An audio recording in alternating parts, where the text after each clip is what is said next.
Tonight, we're uncovering the darkest secrets of every legendary Pokémon. This topic gives us a lot to trace through, but I'll keep the delivery calm enough for a quiet night. Thank you to those of you who've been joining us consistently. If you're falling asleep with us tonight, let me know in the comments how many nights in a row you've been here. And if this is your first night, just comment night 1. Now back to the video. Close your eyes for a moment and try to imagine a world that is not a world at all. Imagine a place where there is no light, no shadow, no sound, and no breath. There is only the void.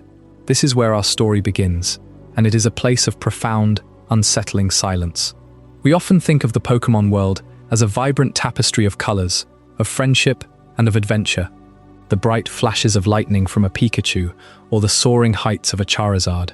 But beneath that colorful surface, hidden behind the statistics and the battle mechanics, lies a history written in blood, in exile, and in the terrifying weight of cosmic responsibility.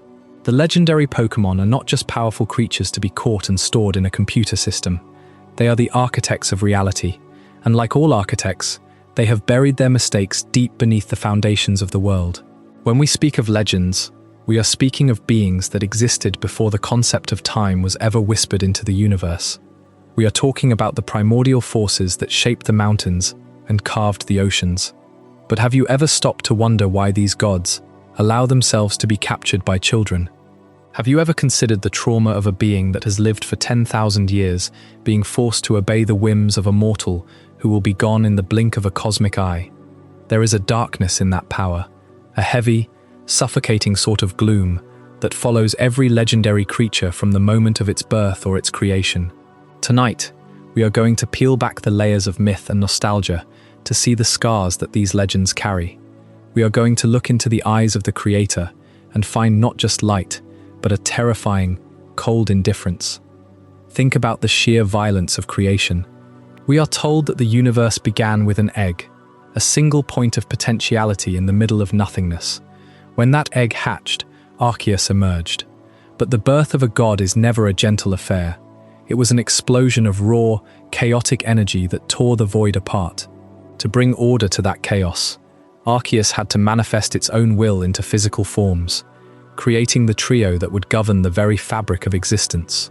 But in doing so, it created a flaw. For every action, there is an equal and opposite reaction.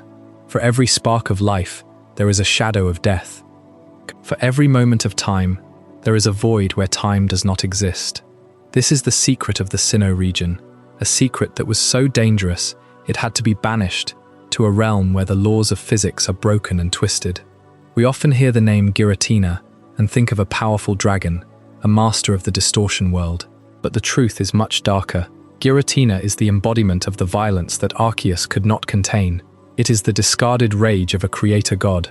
Imagine being born as a fundamental pillar of the universe, only to be told that your very nature is too destructive to be allowed to exist in the light. Giratina was not just sent away. It was imprisoned in a house of mirrors, a place where it could only watch the world it helped create through a distorted, unreachable lens. The loneliness of such an existence is beyond human comprehension. It is a silence that screams. And yet, this is only the beginning. As we move through the history of this world, that the darkness did not stop with the gods. It bled down into the earth, into the hearts of the people who walked upon it. It in the shadows of the Kalos region, where a king's grief was so profound that it fueled a weapon capable of extinguishing all life. It in the cold, clinical laboratories where humans tried to play God and ended up creating a monster that hates its own reflection. Mewtwo is perhaps the most tragic figure in this entire tapestry. It is a creature born of greed and scientific arrogance, a being with the mind of a genius and the heart of a wounded child. It did not ask to be born, yet it was forced into a world that only saw it as a tool, a weapon, a thing to be used. The darkest secret of Mewtwo is not its power, but its profound existential exhaustion. It is a god made by men who did not understand the weight of a soul. Even the legends that seem benevolent carry a burden that would crush a human spirit. Think of the Lake Guardians, the small, delicate beings that represent knowledge, emotion, and will. They are the Watchers, the ones meant to keep the balance. But to watch the world is to see all of its suffering. To be the guardian of emotion is to feel every heartbeat of pain, every tear shed in the dark, and every scream of a dying soldier on a forgotten battlefield. They are prisoners of their own empathy, bound to a world that is constantly trying to tear itself apart.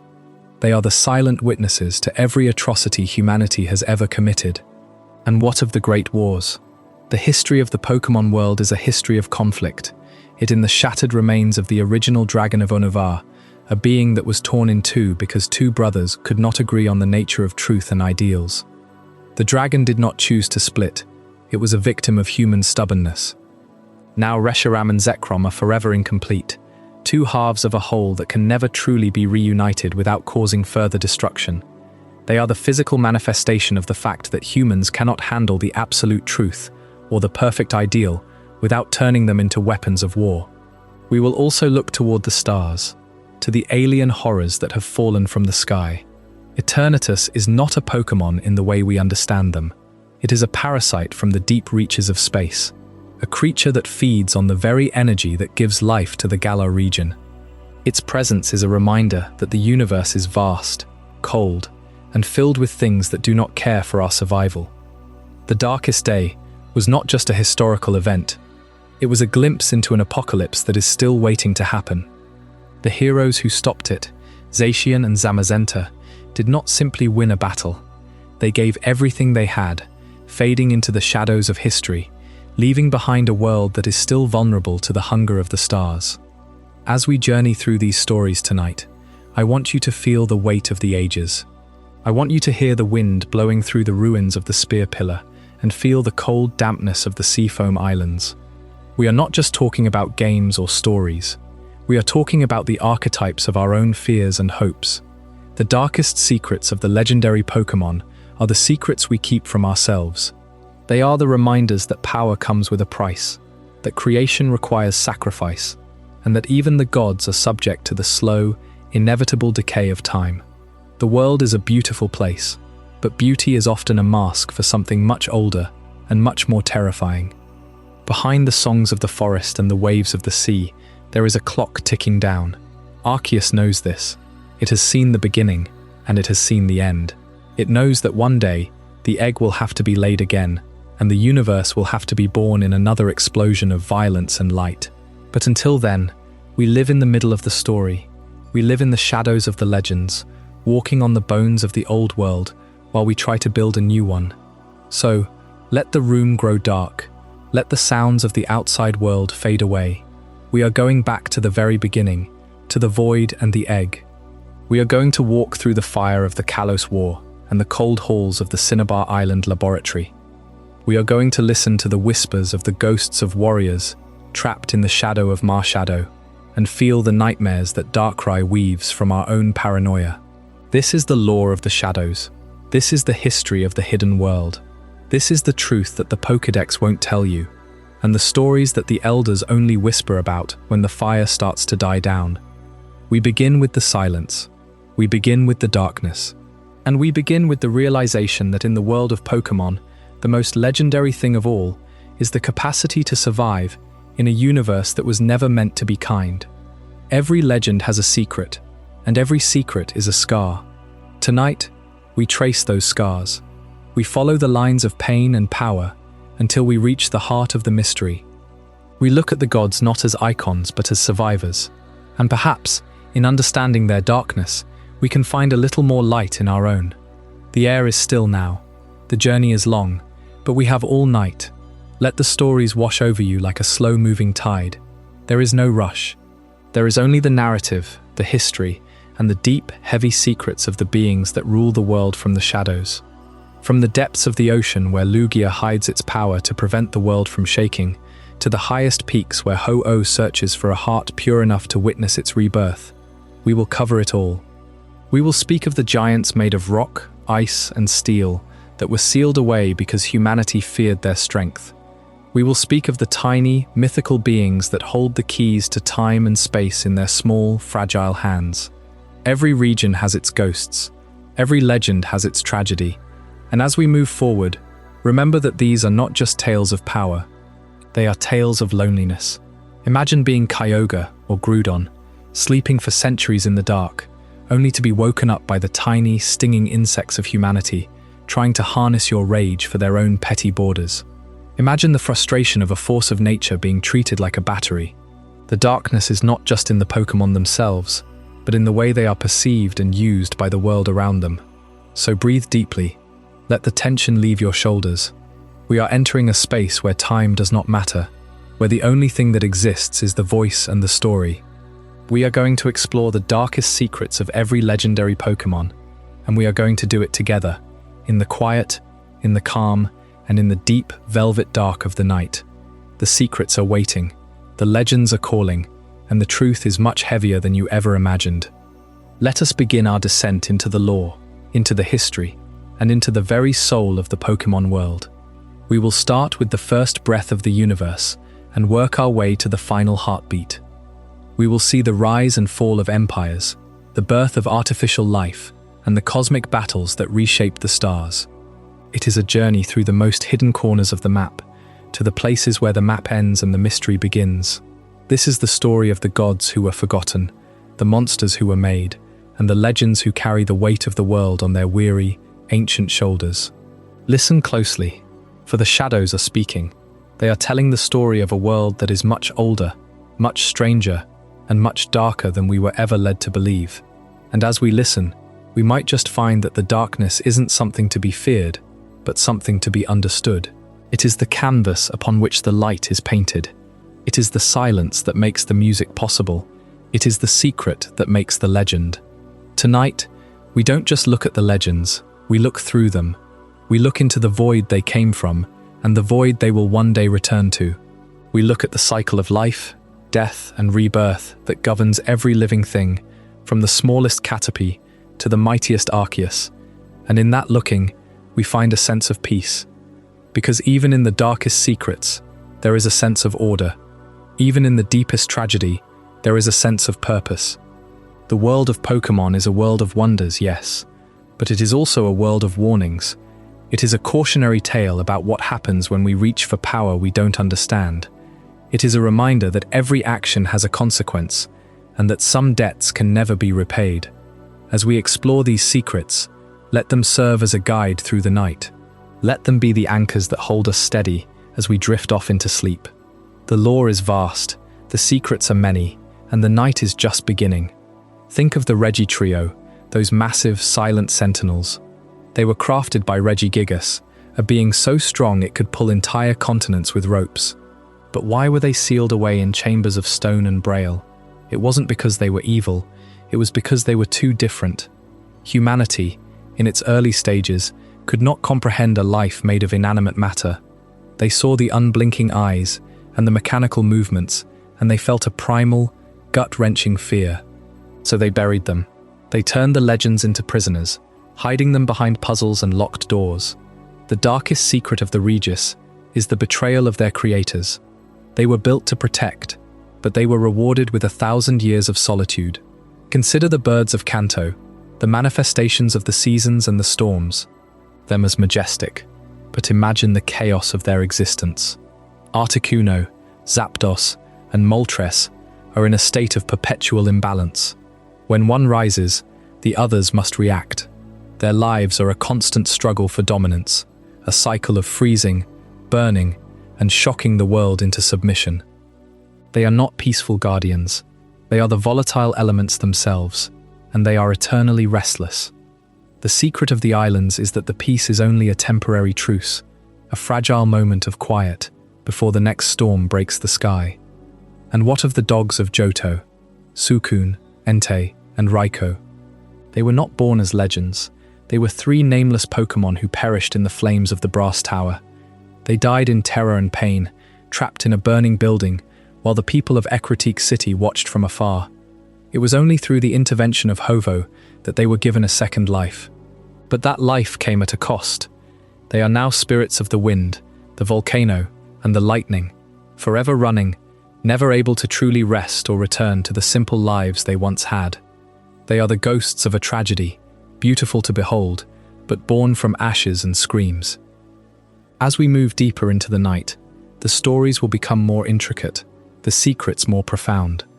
We will look at the DNA of Deoxys, an alien virus mutated by a laser beam, struggling to find its place in a world that views it as an invader. We will look at the Tao trio and the concept of nothingness that Kyurem represents. Kyurem is the empty shell left behind when truth and ideals were split apart. It is a living void, a creature of absolute zero that seeks to fill its emptiness with the power of its lost halves. It is the cold, hungry reminder of what happens when we lose our balance. We will also speak of the guardians of Alola, the Tapus. They are often seen as the protectors of the islands, but their history is one of harsh judgment and violent retribution. They are fickle deities, as likely to destroy a village as they are to save it. Their mercy is as sharp as their anger. To live under their protection is to live in a state of constant supplication, knowing that the very being that keeps you safe could turn on you if you fail to respect the old ways. The secrets of the legendary Pokémon are the secrets of the Earth itself. They are the stories of how the world was broken and how it was mended. They are the records of the times the world almost ended and the times it actually did.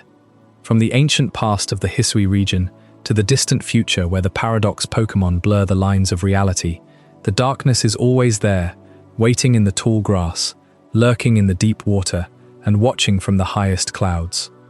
Tonight, we are the explorers of that darkness. We are the ones who walk through the tall grass without fear, because we know the names of the things that hide there. We are the ones who dive into the deepest trenches of the Hoenn Seas to find the sleeping giants. We are the ones who climb the highest towers to speak with the dragons of the sky.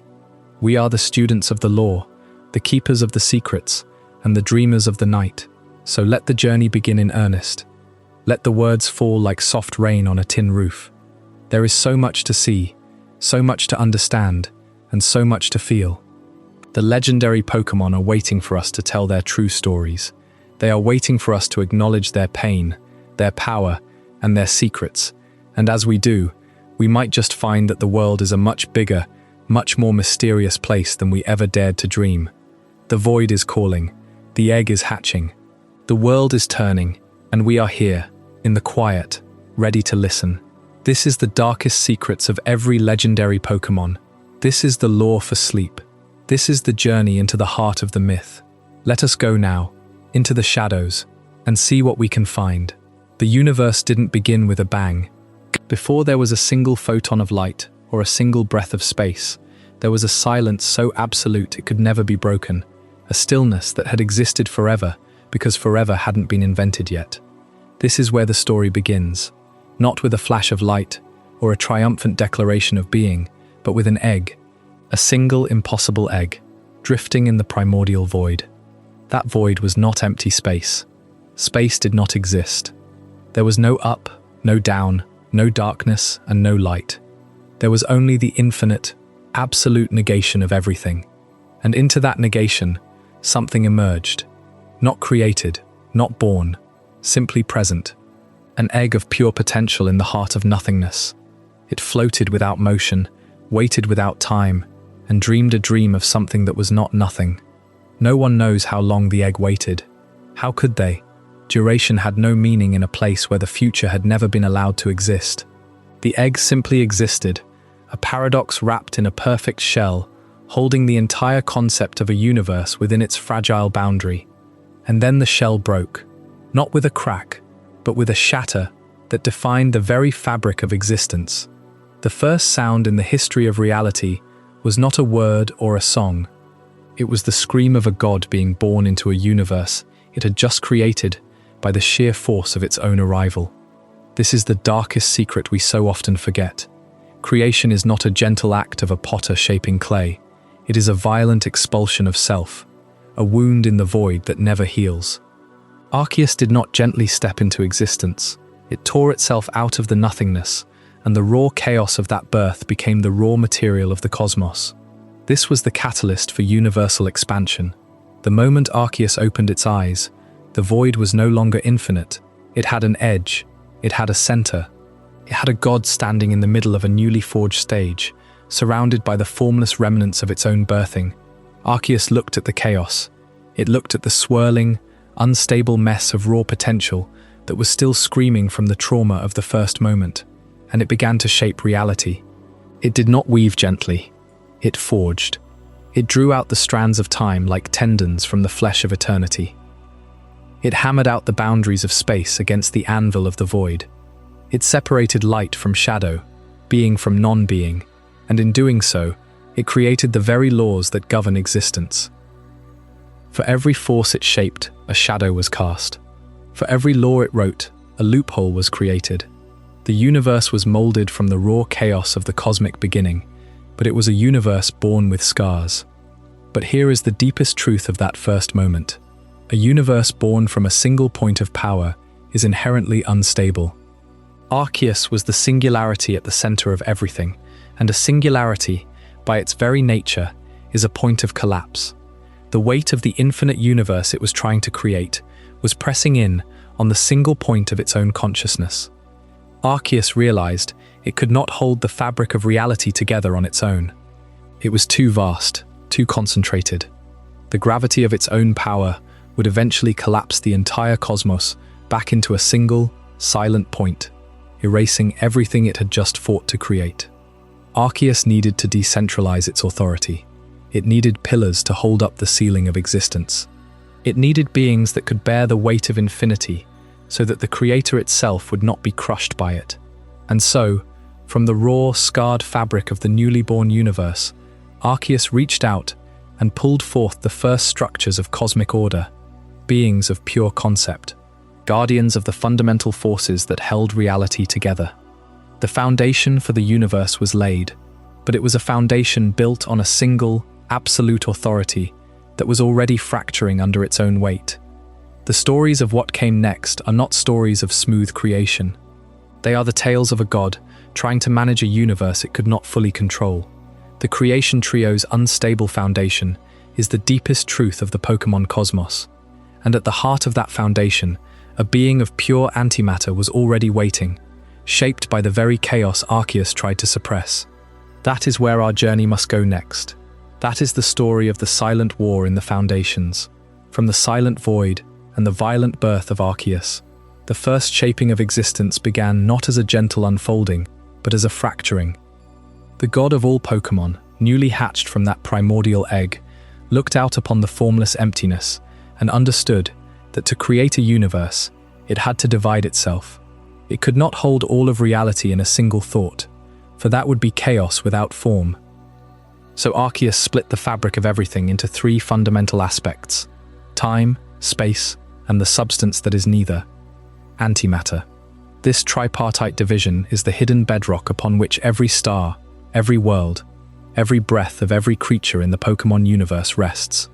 But that bedrock is far from stable. The first two fragments Arceus shaped were Dialga and Palkia. Dialga became the embodiment of time itself, not a ruler of time, but time given form and will. It is the ticking of every clock, the decay of every mountain, the slow crawl of evolution across eons. Palkia, meanwhile, was forged as the architect of space. Every boundary, every distance, every dimension that separates one thing from another is Palkia's domain. Together, they were meant to be the pillars of physical reality, the twin forces that give the universe its structure after another, never backward, never stagnant. Palkia ensures that particles occupy separate positions, that there is an inside and an outside, a here and a there. Without them, everything would collapse into a single, frozen point. But even in this perfect symmetry, there was a flaw, a hidden volatility buried deep within the laws of physics that govern Palkia. For all their power, were never meant to coexist in the same plane of existence for long. Their very natures are in constant tension. Time demands linear progression, while space demands static arrangement. When they draw near, reality itself begins to warp. Time can twist into loops, space can fold upon itself, and the boundary between what is and what was becomes permeable and dangerous. This is not a failure of creation, it is a deliberate instability. Arceus knew that absolute order leads to stagnation, and absolute chaos leads to destruction. So it wove a delicate imbalance into the heart of the universe, a friction that would keep creation dynamic. And yet, that friction also created the third fragment, the one that could not be contained. Where time and space meet, they generate an excess, a residue of pure opposition, antimatter. This substance is the inverse of everything physical, a mirror that cannot touch its reflection without annihilating both. Arceus gave this antimatter a will, a form, a mind. It became Giratina, the third of the creation trio. But Giratina was not a balance, it was a rupture. Its presence threatened to unravel the very fabric Dialga and Palkia had woven. The gods of creation were never meant to share a plane, because the presence of all three at once would collapse the universe into a war of definitions. Time against space, against nothingness. So Arceus made a choice that echoes through every legend that follows. It banished its own child. Giratina was cast into a separate dimension, a realm of pure antimatter where the laws of time and space do not apply. That realm became known as the Distortion world, a place where up can be down, where past and future are meaningless, where the very concept of physical reality is a suggestion, and Giratina remains there, not as a prisoner in chains, but as a force simmering with the knowledge that it was cast out not for malice, but for being what it was made to be. The hidden volatility of the universe is not a flaw. It is the scar left by a god who had to choose between perfection and survival. And yet, even in exile, Giratina's presence haunts the world. The Distortion world is not sealed forever. There are cracks, thin places where the fabric of reality frays, where antimatter leaks into the light. And in those cracks, something stirs, something that remembers the violence of its own birth, and waits for the moment when time and space grow weak enough to let it back in. That, more than any monster, is the darkest truth of the creation trio. The universe was built on a sacrifice, and the sacrificed one never truly left. Up next, we will descend into that shadowed realm to understand what it means to be both the rejected and the necessary, and why the Distortion world is not a prison, but a reckoning waiting to happen. Dialga governs the flow of time. Palkia shapes the boundaries of space. Together, they hold the physical universe in place. Two pillars of a reality that we have come to know as stable, but creation is never a clean process. It is a violent, chaotic expansion. For existence to be defined, there must be a force that pushes back against it, a force of opposition. This is the role of the third dragon, the forgotten sibling, the one whose nature was too volatile for the ordered world. Giratina was not merely aggressive in the way we understand aggression. The ancient records do not speak of anger, but of raw, untamed existence, an antimatter reaction to the very act of being created. Where Dialga ordered the sequence of events, Giratina unwove them. Where Palkia gave shape to space, Giratina collapsed it into nothing. It did not build toward life, it pulled toward the void. This nature was viewed by Arceus as an uncontrollable violence, a fundamental incompatibility with the structure of a living universe. The god could not destroy what it had birthed, so it enacted the first punishment in history, the banishment of the third dragon for its uncontrollable violence. Giratina was cast out of the material world entirely. It was sealed into a dimension that exists in opposition to everything we know, a realm of pure antimatter. Life inside a realm of antimatter, where the laws of nature are inverted, is not a life we can truly comprehend. There is no ground in the Distortion world. The very concept of a horizon is a lie. The environment spirals and stretches in directions that have no name. Gravity pulls sideways or inward or not at all. Rivers flow upward into an abyss that hangs above you. Staircases loop into themselves, creating paths that lead nowhere and everywhere. Time does not move forward. It drifts. It pools. It refuses to obey the sequence of cause and effect. It is a place of constant, disorienting contradiction, a fever dream of physics held together by the will of its only inhabitant. Within this broken cage, Giratina drifts. It has no companion, no purpose beyond the simple act of being, but it is not blind to the world it once knew. From inside its prison, it watches. It watches Dialga govern the ages. It watches Palkia shape the continents. It sees the warmth of life, the movement of light, the structure of a universe it was denied. This is the heart of its tragedy. It has become the silent observer of a reality it was forbidden to touch. It does not rage against its cage anymore. It simply exists, carrying the weight of a reality that rejected it, forever looking in from the outside. It is a ghost of the creation myth, haunting the edges of existence. But this is where the story deepens into something truly terrifying. The Distortion world is not simply a cage. It is a critical component of the universe itself. The antimatter within it acts as a stabilizer. When Dialga pushes time forward, or Palkia stretches the fabric of space, the Distortion world absorbs the metaphysical friction. It balances the equation of creation. Without it, the universe would overwhelm itself. The banishment of the third dragon was not just an act of punishment. It was a structural necessity. It holds the tension between order and chaos, between being and nothingness. This leads to a terrifying realization.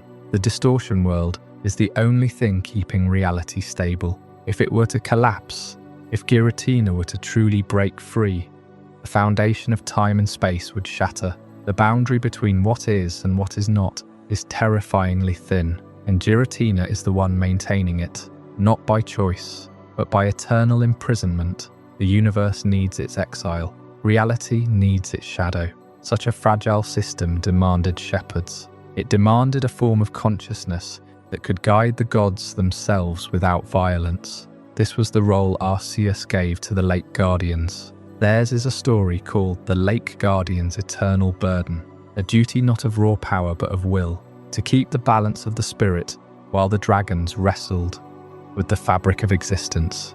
It is a duty that would cost them everything, and that is a story we will sit with in the next chapter. After the banishment of Giratina, the universe was stable but fragile. Dialga and Palkia now held dominion over time and space, but their power was immense, raw and unbridled. Arceus understood that creation needed more than just architects. It needed anchors, psychological anchors, beings that could hold the fabric of reality together from within the minds of every conscious creature. And so, from the bottom of 3 hidden lakes in the Sinnoh region, Arceus shaped 3 spirits that were never meant to be gods in the way the creation trio were.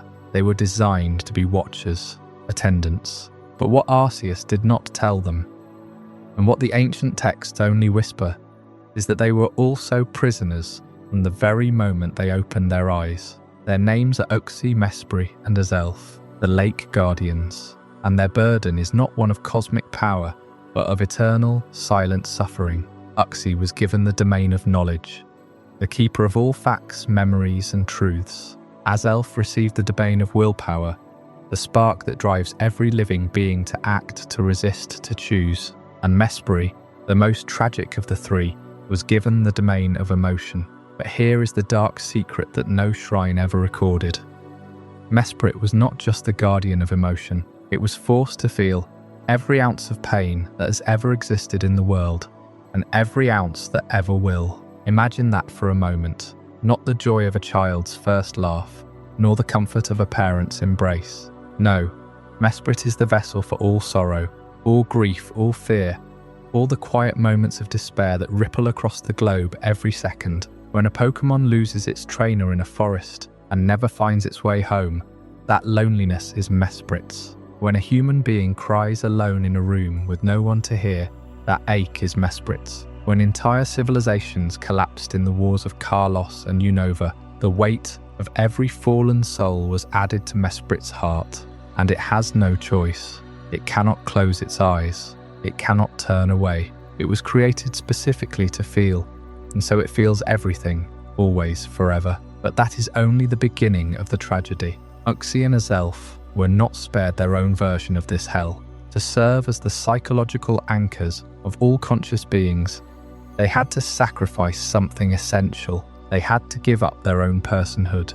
Uxie, the being of knowledge, cannot hold a single thought that belongs to itself. Every piece of information it contains is borrowed from the minds of others. Its identity is hollow, a library with no librarian. Azelf, the spirit of will, drives every creature forward, but it has no will of its own. It cannot choose to stop, to rest, to rebel. To maintain human willpower, Zelf had to surrender its own agency entirely. These beings were created to be empty, so that we could be full. and they are aware of it. Think of the loneliness of that existence, to know that you are nothing but a function, to feel the entire spectrum of pain without a single moment of joy to balance it, as Mesprit does, to remember everything, but never to have a memory that is your own, as Uxie does, to push every soul to act, yet never to act yourself, as a Zelf does. They are not guardians in the sense of protectors. They are anchor chains, sunk deep into the floor of reality, holding the world together by being the very things we cannot live without, and they are forbidden from leaving. The Lake Trio are bound to their lakes in Sinnoh, yes, but they are also bound to something far more inescapable, the permanent observation of humanity. They watch. They must watch. They were placed there to ensure that Dialga and Palkia never grew too powerful, but that role has become a sentence. They watch as humans and Pokémon rise, love, fight, and die, generation after generation, while they remain unchanged. They watch as the end of the world creeps closer. The one that Arceus knows is inevitable, and they can do nothing. They can only feel, remember, and will. They are the silent witnesses to the slow decay of everything they were made to protect. Their divinity is not a gift, it is a cage. And every night, when a human sleeps and dreams, and Mesprit feels the faint trembling of a nightmare, it is there, always bearing the weight of a world that does not even know its name. This quiet, unseen suffering is not unique to the Lake Trio. There are other beings locked away, not by duty, but by fear, beings that were sealed into stone, because their power terrified the people who once worshipped them. The weight of that fear and the ancient prisons that hold them is a story we must turn to next. It begins with a single name carved into a shrine in the Hoenn region, the Regi Trio, the Titans of Fear. From the burden of individual emotion inflicted on a single being, we turn now to a collective fear. Mesprit was forced to feel every ounce of pain in the world. But pain is a reaction to something that has already happened. Far more dangerous is the fear of something that has not yet come to pass. And in the ancient world, there was no fear greater than the fear of the Titans. The ancient civilization that sealed away the giants out of pure terror did not act out of malice or ambition. They acted out of a primal, desperate need to survive. They had witnessed something that shattered their understanding of the world. They had watched the earth itself be rearranged by a force that treated mountains like pebbles. Regigigas's immense power to move continents and the resulting geological scars were not stories told to frighten children. They were the living, breathing geography of a world that had been manhandled into shape. The trenches in the ocean floor, the unnatural bends of mountain ranges, the islands that seemed to have been dragged into place by an invisible hand. These were the fingerprints of a being that had no concept of mercy or restraint. The ancient people did not build a prison for Regigigas out of hatred. They built it out of sheer, overwhelming terror. To contain a force that could reshape the planet, they needed jailers that were equally elemental. The construction of Regirock, Regis and Registeel from the Earth's raw materials was an act of creation born entirely from fear. Regirock was assembled from the very boulders that Regigigas had displaced, its body a mosaic of the devastation left behind. Regis was crystallized from the purest, coldest ice of the polar extremes, a being so cold that it could freeze the very concept of time in its presence. Registeel was forged from the deep metals of the earth, a creature of impenetrable silence and unyielding strength. They were not given life in the way that Arceus gave life to the creation trio. They were given purpose. They were given a single command: hold the locks, keep the Titan asleep. And then, once the prison was sealed, and the golems were placed in their hidden shrines across the world, the masters simply walked away. The tragic isolation of beings created to serve, only to be buried alive by their masters, is perhaps the loneliest fate in all of Pokémon lore. Regirock stood in its cave, feeling the centuries pass like dust settling on its shoulders. Regis waited in a frozen vault, untouched by the sun, unloved by anything warm. Registeel sat in perfect darkness, listening to the silence of the earth for thousands of years. They were built with just enough awareness to know they were waiting, just enough consciousness to feel the emptiness of their purpose. No one came to relieve them. No one came to thank them. They were forgotten inventions, left to guard a threat that the world had chosen to pretend no longer existed. But fear does not disappear simply because you hide from it. That terror, the collective paranoia of an entire civilization terrified of the Titans breaking free, did not fade into the earth. It lingered, it festered, it began to take on a shape of its own. The very act of sealing away the giants created a shadow in the minds of the people, a shadow that grew darker every time a generation retold the story. That concentrated dread could not be contained by stone and ice and metal. It was a psychic wound, and it needed a vessel. Out of that ancient, buried panic, a new kind of nightmare was born, one that did not live in shrines or caves, but in the deepest, most vulnerable corners of the human mind. This is the story of Darkrai and the manifestation of Paranoia. The ancient civilization that sealed away the Regi giants did not do so out of malice, nor out of any rational understanding of the Titan's true nature. They acted from a single overwhelming emotion, fear. And fear, as we are about to discover, has a power far greater than any stone or seal. Fear does not simply fade when the object of terror is locked away. It lingers, it festers, and in the shadows of that ancient shrine, beneath the weight of 1,000 paranoid whispers, something began to take shape. You see, the Regi trio were not malevolent. Regigus, the colossal continent mover, was a force of raw creation, slow, deliberate, and utterly indifferent to the fragile lives that scurried across the lands it shaped. But to the people who witnessed its slow, grinding passage, it was a walking apocalypse. They imagined its fists crushing mountains, its footsteps shaking entire islands. They dreamed of being buried alive beneath Regirok's boulders, frozen solid by Regis's breath, or ground to dust by Registeel's metallic limbs. Those dreams were not just nightmares, they were seeds. And seeds, when planted in the fertile soil of collective terror, grow. The birth of Darkrai was not a single event, not a moment of thunder or flash of light. It was a slow coalescence, a condensation of dread that dripped from the minds of an entire populace. Every whispered prayer to the shrine, every mother's trembling voice, telling her child not to venture near the seal. Every old man's recollection of the earth trembling centuries ago.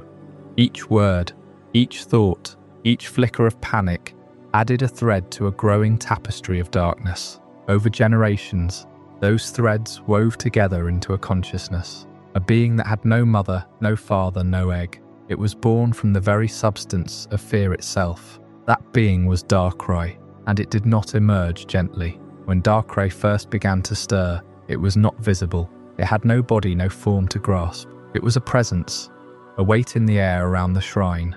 Those who drew near reported feeling, watched. Not by eyes, but by something deeper, an awareness that pressed against their thoughts, that whispered their worst anxieties back at them in their own voice. The locals began to suffer from sleepless nights, plagued by visions of suffocation, of falling into pits of endless shadow. And then the dreams turned into reality. People would wake to find their homes shrouded in an unnatural gloom, the shadows moving as if alive. Some would vanish overnight, never to be seen again. The seal that was meant to contain the Regi giants had instead become a womb, and from that womb, a nightmare had been born. This is the darkest irony of Darkrai's origin. The very act of locking away the Titans, intended to bring peace, instead created a new terror, far more intimate and insidious. The Regi were distant, physical threats, giants you could see, cannons of stone and ice that you could theoretically flee from. But Darkrai? Darkrai was born from the inside. It was the fear of fear itself, a mirror that reflected the darkest parts of the human psyche back upon itself. It did not need to hunt you. You brought it with you, wherever you went, because you carried your own fears inside you. The ancients, in their desperation, eventually devised a solution, but it was not a cure. It was a prison, and a cruel one at that. They created New Moon Island, a desolate, isolated patch of land far from any mainland, shrouded in perpetual twilight. There they lured Darkrai and bound it to that place. The curse of New Moon Island was not just confinement. It was a life of forced isolation, not for punishment, but for protection. You see, Darkrai could not be killed.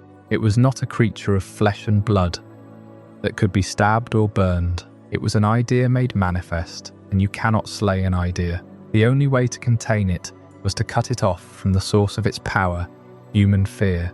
On that lonely island, with no living soul for miles, Darkrai would have no one to feed on. It would be starved into dormancy. But here is the tragedy that haunts this legend. Darkrai did not ask to be born. It did not choose to become the embodiment of paranoia. It was an accident, a byproduct of human weakness. And yet, it suffers for that weakness eternally. Those who have glimpsed New Moon Island speak of a profound emptiness there, a silence that is not peaceful but sorrowful. The island itself seems to weep, its soil dark and dry, its skies perpetually overcast. And at the heart of that island, Darkrai waits. It does not rage. It does not try to escape.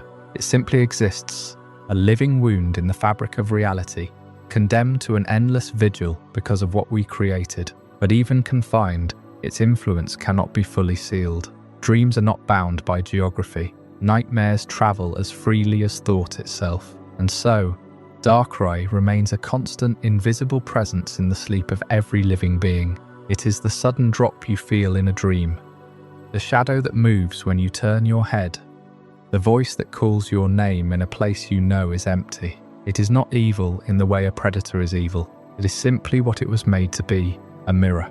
And the terror you feel when you encounter Darkrai is not its own. It is yours, reflected back at you with perfect, unblinking clarity. There is a reason why those who study the legendary Pokémon often speak of Darkrai with a kind of pity. It is the loneliest of beings, unable to form bonds, unable to even be touched without causing harm. Its very presence brings anguish, so it must remain isolated, not for its own safety, but for ours. It is a prisoner of its own nature, and that nature was written by us. Every time you feel a chill of unease for no reason, every time you wake with a start from a dream you cannot remember, know that you have brushed against the edges of Darkrai, and it did not choose to be there any more than you did. Now, as we turn from this island of perpetual twilight, we find ourselves looking up at the sky, where two celestial bodies watch over the world with an entirely different kind of silence. The moon, in all its phases, has always been a symbol of cycles, of change, of the quiet rhythm beneath the chaos. But there is a pair of legends bound to that lunar light, whose story is not one of fear born from humanity, but of an endless, unwinnable struggle.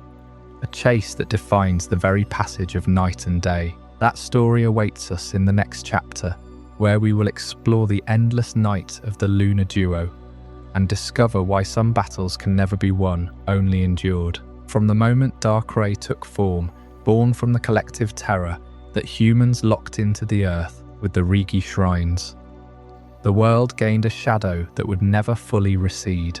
But every shadow, no matter how deep, requires a source of light to exist. In Sinnoh, that light is not the sun, which sleeps half the day, but the moon which never closes its eyes. And the moon does not shine alone. It has a guardian. Her name is Cresselia. Cresselia is the only being in existence who can soothe the nightmares that Darkrai inflicts. She is not a warrior, not a conqueror. She is a healer, but a reluctant one. You see, her role is not a choice. It is a curse woven into the fabric of the lunar cycle. Every time Darkrai spreads its dark dream mist across a sleeping town, every time a child wakes screaming from a vision of endless falling, Cresselia must descend from the sky on her crescent wings and touch the sleeping minds of the afflicted. She does not destroy the nightmares. She dissolves them, like mist under a gentle dawn. But the process takes something from her. It drains her slowly over centuries. This is the parasitic relationship at the heart of Sinnoh. Darkrai is the parasite, feeding on human fear, and Cresselia is the host, forced to clean up the mess. But it is not a clean cycle. The more fear humans generate, The stronger Darkrai grows. The stronger Darkrai grows, the more nightmares it creates. And the more nightmares it creates, the more Cresselia must exhaust herself to counterbalance the darkness. She is trapped in a war she never declared, a war that has no final battle, only an endless night of quiet suffering. Consider the irony. Cresselia is a goddess of the moon, a symbol of calm and beauty, yet she spends eternity scrubbing the stains of human paranoia from the collective dreamscape. She does not rest. She cannot afford to, because if she stops, even for one night, the nightmares would pool together, thicken, and spill over into the waking world. Imagine a flood of terror that does not end when you open your eyes. That is what Cresselia prevents alone, and the moon is the only witness to this secret war. The sun rises and sets, unaware of the battle fought in the dark hours. The stars are too distant to care, but the moon, cold and unblinking, watches Cresselia glide across the sky. Night after night, her feathers growing a little dimmer, her eyes a little heavier. She never speaks of her exhaustion. There is no one to tell. Not even Darkrai knows how much she sacrifices, because Darkrai is pure instinct, pure fear, a creature of reaction, not reflection. It does not understand that its very existence depends on Cresselia. Without her, the nightmares would consume every dreamer, and then there would be no more fear to feed the shadow. They are bound together in a cycle that mirrors the lunar phases, waxing and waning, but never ending.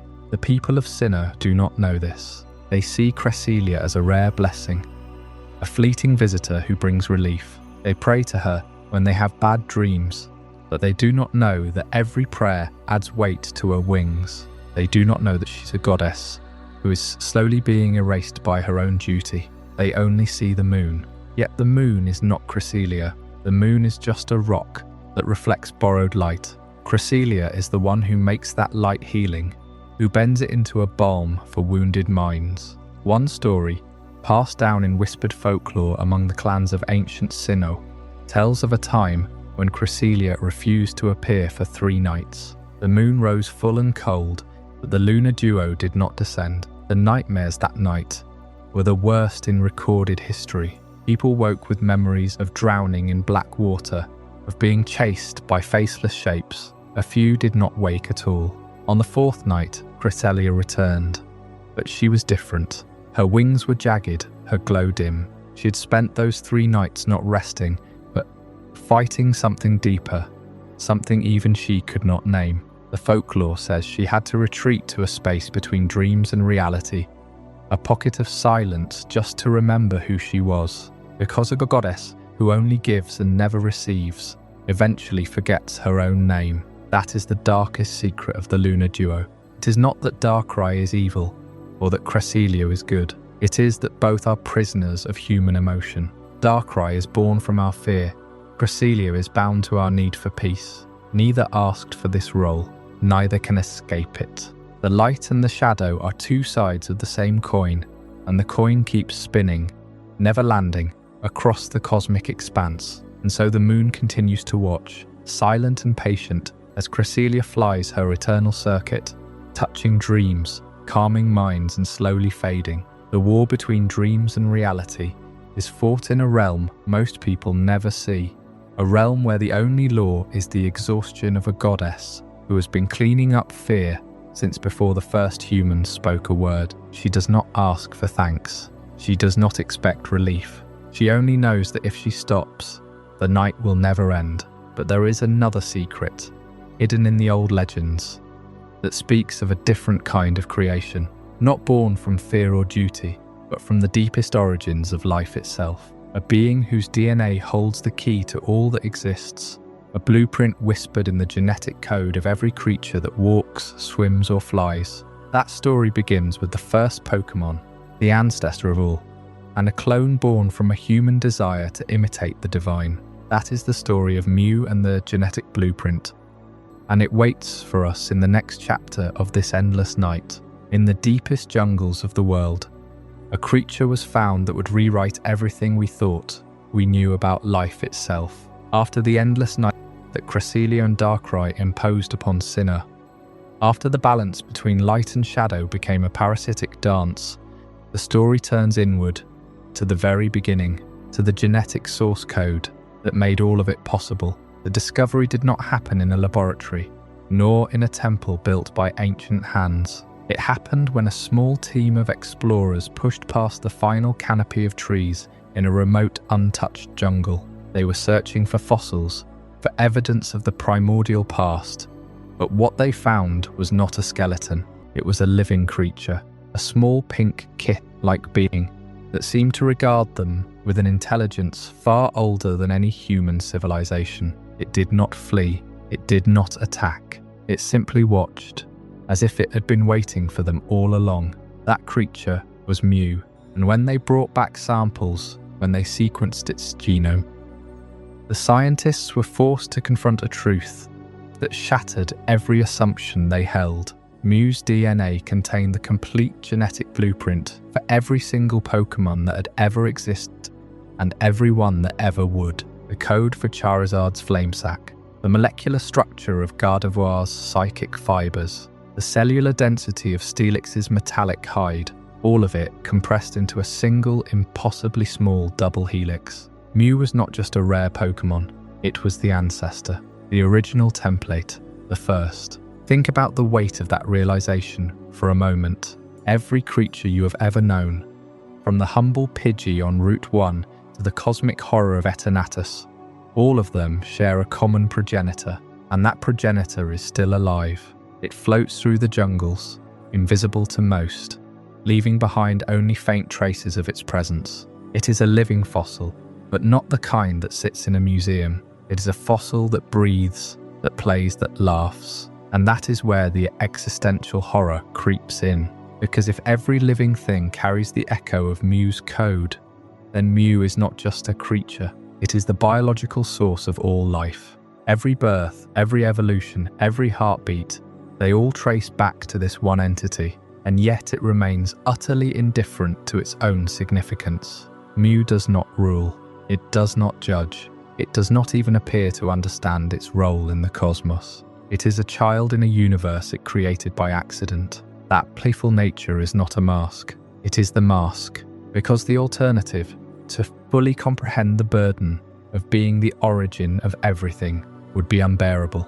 If Mew were to stop and think about the millions of species that exist, because of its existence, the weight would crush its simple mind. So it does not think. It plays. It hides. It giggles. It is a defense mechanism against the crushing loneliness of being the first and the last. But that code, that perfect blueprint, was not meant to remain untouched. The knowledge of Mew's existence did not stay hidden in the jungles for long. It reached the ears of those who saw not a living ancestor, but a resource, a weapon waiting to be forged. They took a sample of Mew's DNA, just a single strand, a drop of the genetic ocean, and they set out to do what no natural process ever could. They decided to create life in their own image. They decided to play God, and on a small island off the coast of Kanto, in a laboratory that reeked of ambition and hubris, they succeeded. They gave birth to a being that was Mew in form, but hollow in soul. They called it Mewtwo, and in that moment, they committed the sin of Cinnabar Island, a sin that would not go unpunished, a sin that would haunt the world for decades to come. But that is a story for another night, a story we will trace when the darkness deepens and the hour grows still. The discovery of Mew's genetic code opened a door that humanity should never have touched. In the deepest jungles of Guyana, researchers found a creature whose DNA contained the blueprint for every living thing, a perfect ancient ancestor that had existed for millions of years. But what they did with that knowledge would become one of the darkest sins in the history of the Pokémon world. Not far from the tropical forests where Mew was first glimpsed, on the remote Cinnabar Island, a secret laboratory was built. It was funded by Team Rocket, the notorious criminal organization whose hunger for power knew no limits. They had a single goal: to create the ultimate living weapon, and they believed they could do it by stealing the genetic code of the most elusive creature ever recorded. The extraction itself was brutal. Mew was not captured. It was cornered, sedated, and subjected to a series of invasive procedures. Its DNA was ripped from its cells, amplified, and placed into a culture designed to trigger replication. But nature does not give up its secrets without a fight. The first attempts at cloning failed catastrophically.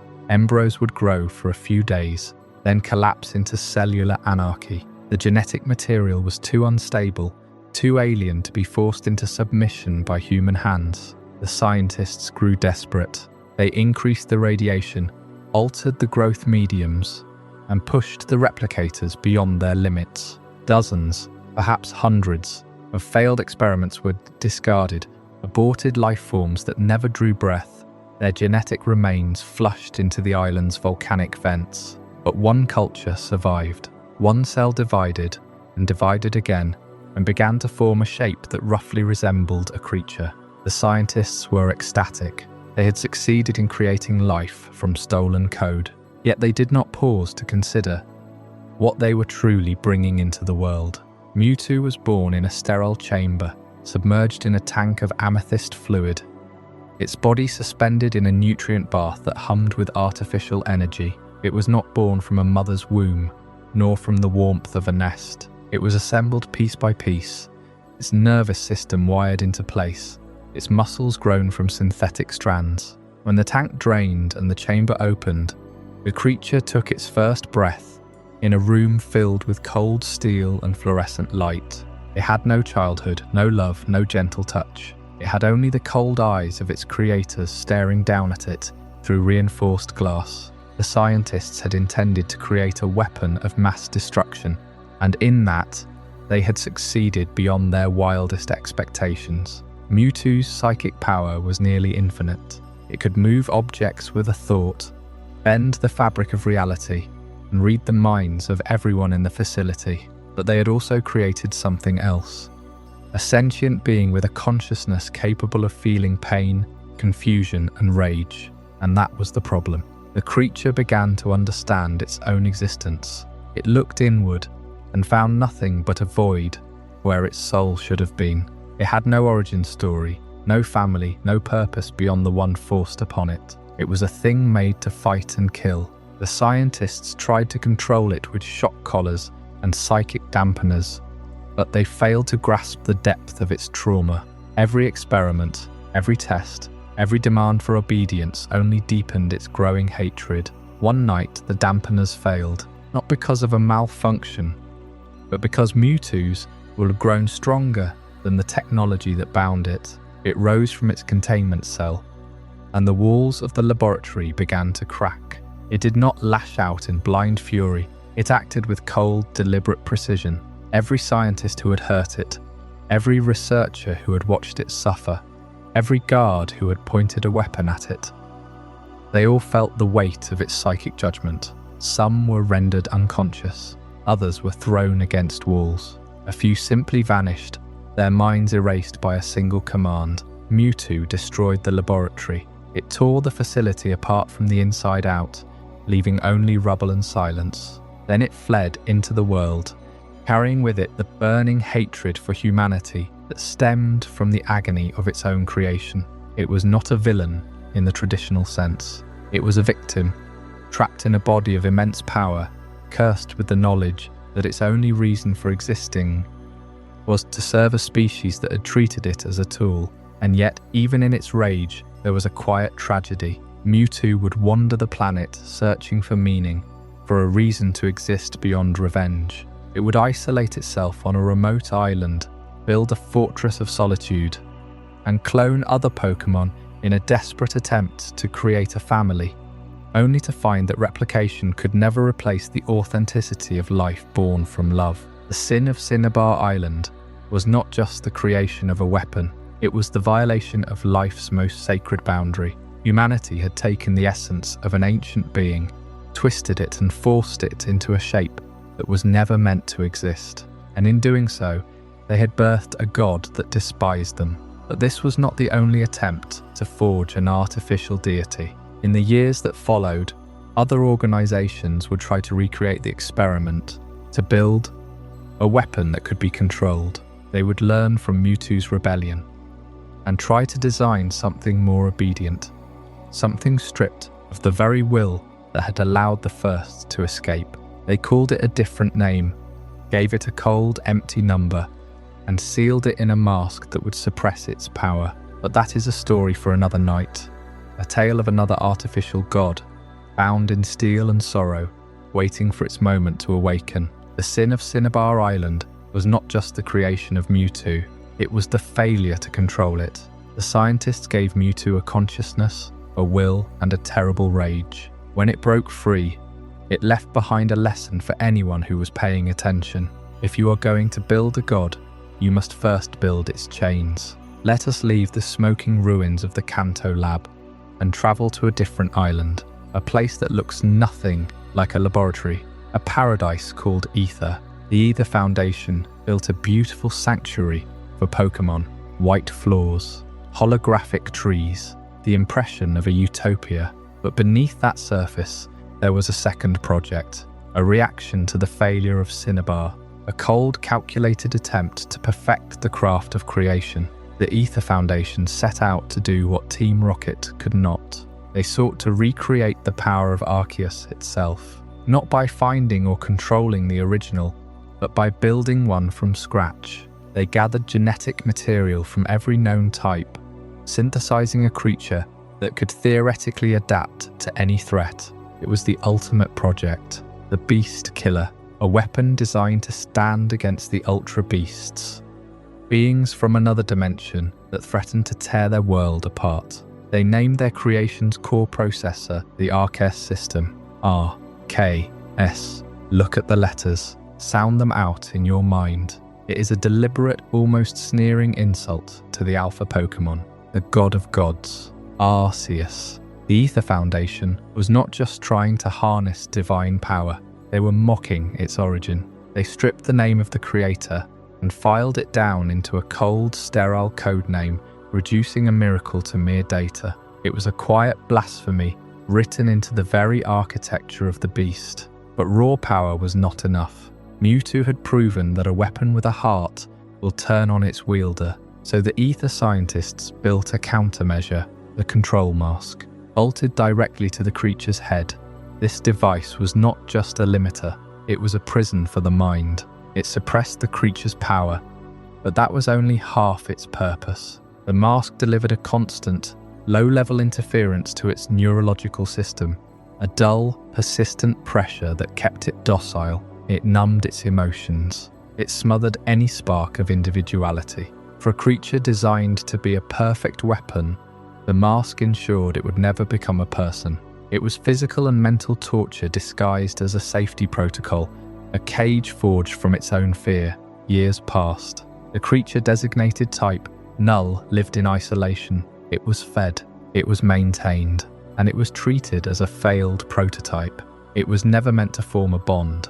That was the tragedy of its existence. The Ether Foundation created a vessel for a soul, then demanded it have none. When the soul finally emerged, they called it a defect, until a boy found it. A boy who had also been fractured by the Ether Foundation, Gladion.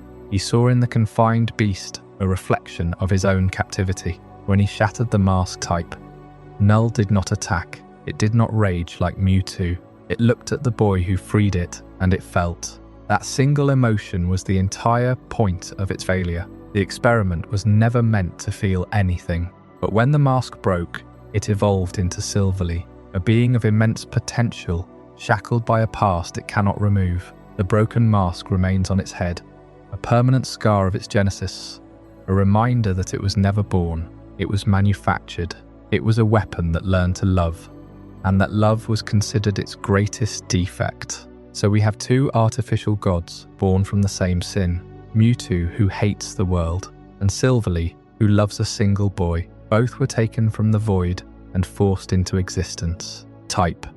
Null was the purest example of humanity's ambition turning into cruelty. A creature built to be a god, but treated like a prisoner. An existence defined not by what it could do, but by what it was forbidden from feeling.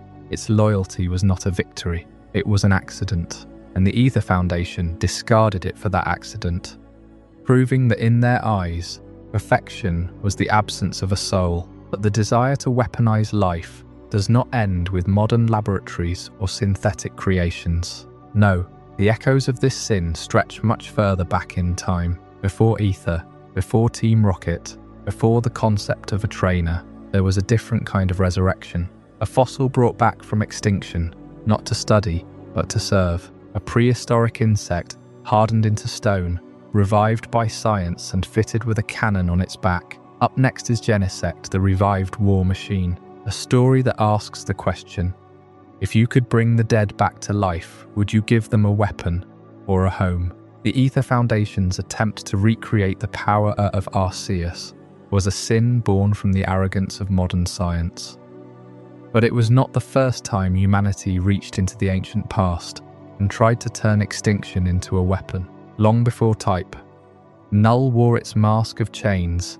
Another creature was pulled from the abyss of deep time, its bones and sinew reconstructed by a team of scientists who did not ask whether they had the right, only whether they could.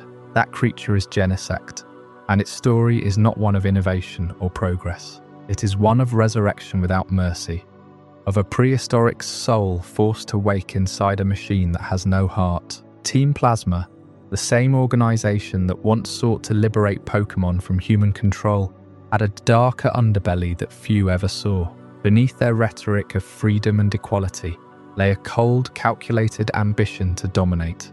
And in their laboratories, deep beneath the earth of the Unova region, they began a project that would bring back the dead.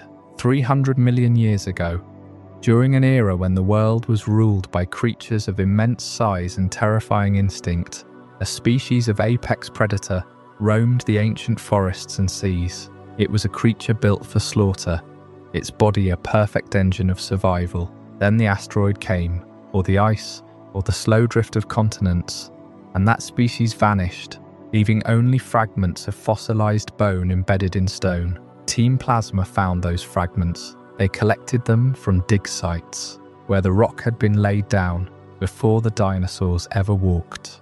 And they did not simply preserve the fossils for study. They recreated the creature.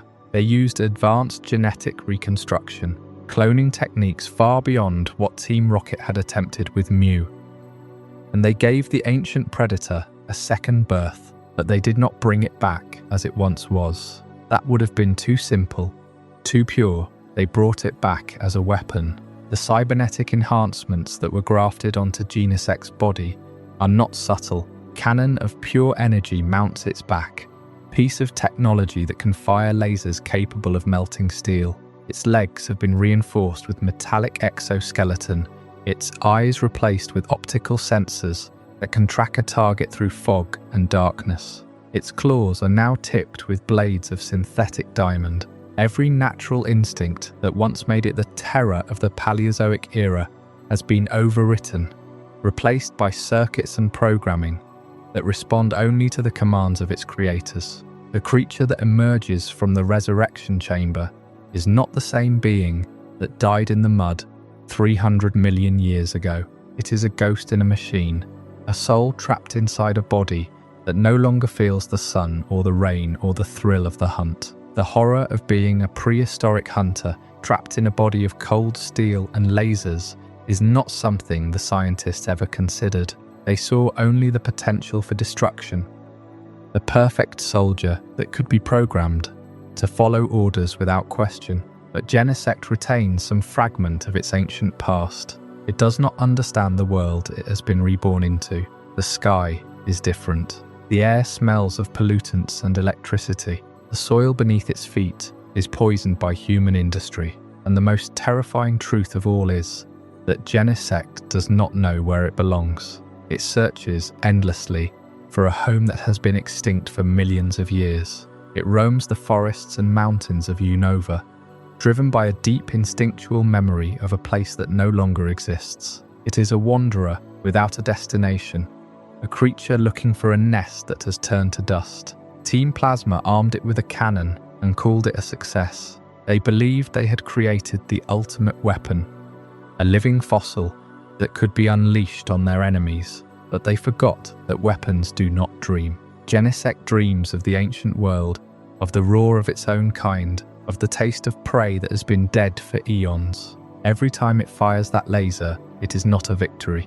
It is a cry of anguish, a scream from a soul that has been ripped from its proper time and forced to fight in a war it never chose. The darkest secret of Genesect is not that it exists. It is that it remembers.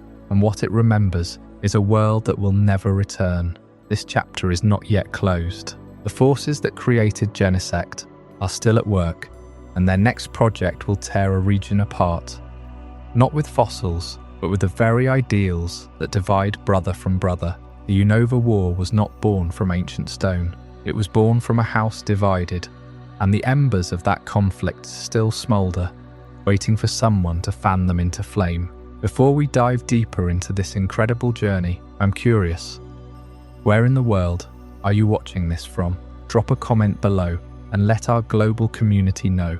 And if you're finding this as mind-blowing as I am, hit that like button to help more people discover this story. Team Plasma was not the first group in the Unova region to weaponize a legend. They were merely the latest echo of a 1,000-year-old scream, a symptom of a disease that has been rotting the land's foundation since the very beginning. The entire region is built upon a war that didn't just kill people, it murdered a god.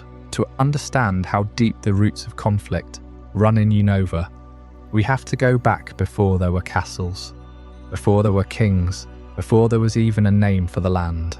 Back to the very moment a single, powerful being made a terrible mistake. It chose to trust humans. The oldest surviving stories tell of two brothers who arrived in an untamed wilderness together. They were not rivals at first. They were partners, bound by blood and a shared vision of greatness. And with them, they brought a dragon. But this was not a mere creature of fire or lightning, a brute to be commanded.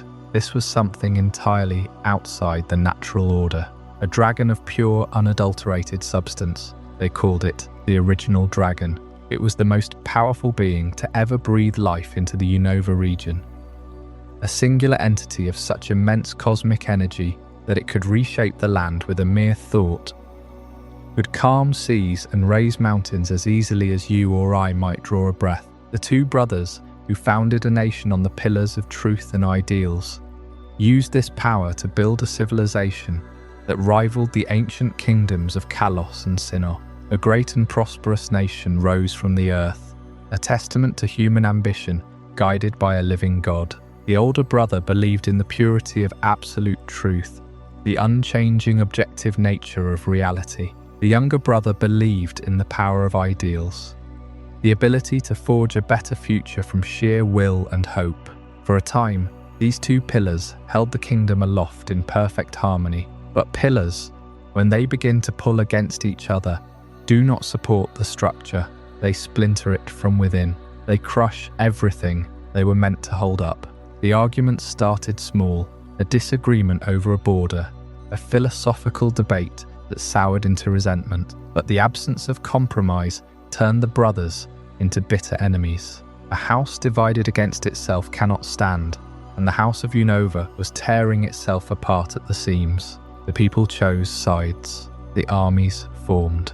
Swords were sharpened against the flesh of former friends. And then the fateful question was asked. The brothers looked up at the great original dragon and demanded it choose a side. It was the ultimate arbiter of power. Whoever the dragon stood with would win the war in a single rending moment of absolute finality. But the dragon refused. This was the original dragon's refusal to choose a side in a human conflict. It could not.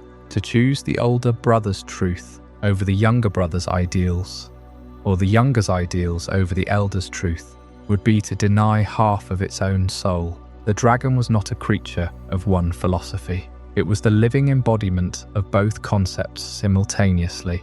It was the perfect singular unity of truth ideals. To choose a side in a human quarrel was anathema to its very existence. It was the failure of human ego, the blindness of absolute conviction that insisted one philosophy must obliterate the other. The brothers could not see beyond their own righteousness. They wanted a weapon, not a god, and so The dragon did what a god should never have to do. It tried to please everyone.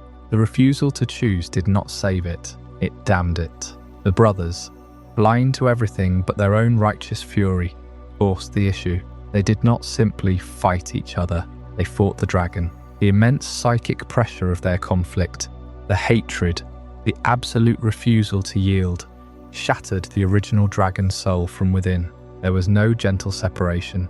It was a brutal cosmic tearing that split perfect unity into two howling, furious halves. The catastrophic split that tore the dragon's soul into two warring entities was not an act of nature. It was an assassination of the soul. From the left side of the fractured light came a being of pure fire and smoke, its tail burning with the searing heat of absolute truth. Its eyes held no mercy, only the cold certainty of a fact that cannot be argued. From the right side came a being of crackling lightning and violent storms, its tail spinning with the furious energy of powerful ideals. Its eyes burned with the passion of a future that must be built, no matter the cost. Reshiram and Zekrom were born, twin entities of the apocalypse, and the war that followed was no longer the war of men, it was the war of gods. The kingdom of the two brothers collapsed in a single generation. The civilization sank into the earth, buried under fire and lightning. How human ego destroyed the most powerful being in the Unova region is the defining tragedy of its history. The original dragon was not slain by a monster.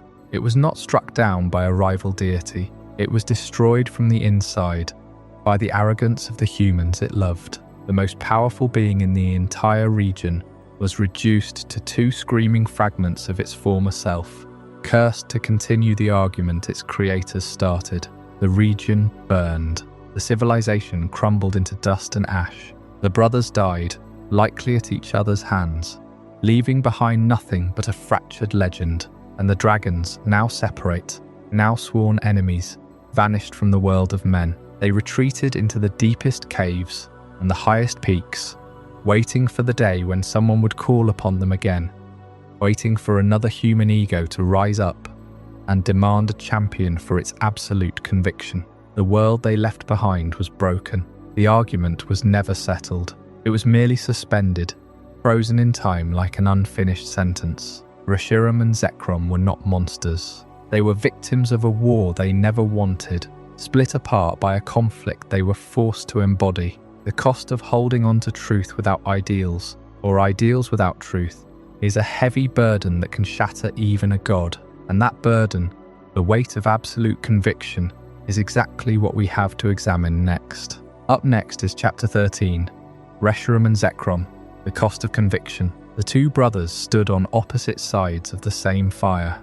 One held a truth so pure it burned, the other an ideal so bright it blinded. They had built a kingdom together, but that foundation cracked the moment they realized. They no longer recognized each other's reflection. The original dragon, that magnificent creature of primordial power, watched them from a distance. It had shared its body with both, had granted them the strength to raise cities and tame the wilds. But now, it felt a sickness growing in its chest. Not from any wound, but from the weight of being beloved by two people who could no longer agree on what love meant. The dragon did not want to choose. It had no preference between truth and ideals.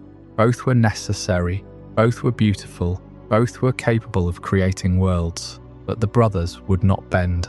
They demanded allegiance. And so, in a moment of unbearable tension, the original dragon did the only thing it could to preserve itself. It split apart. Not gently, not gracefully, but with a sound like the sky tearing open. Two new dragons emerged, each carrying half of the original soul, each imprinted with the conviction of the brother who had called to it. Reshiram, the vessel of truth, was born from the elder brother's demand for absolute reality.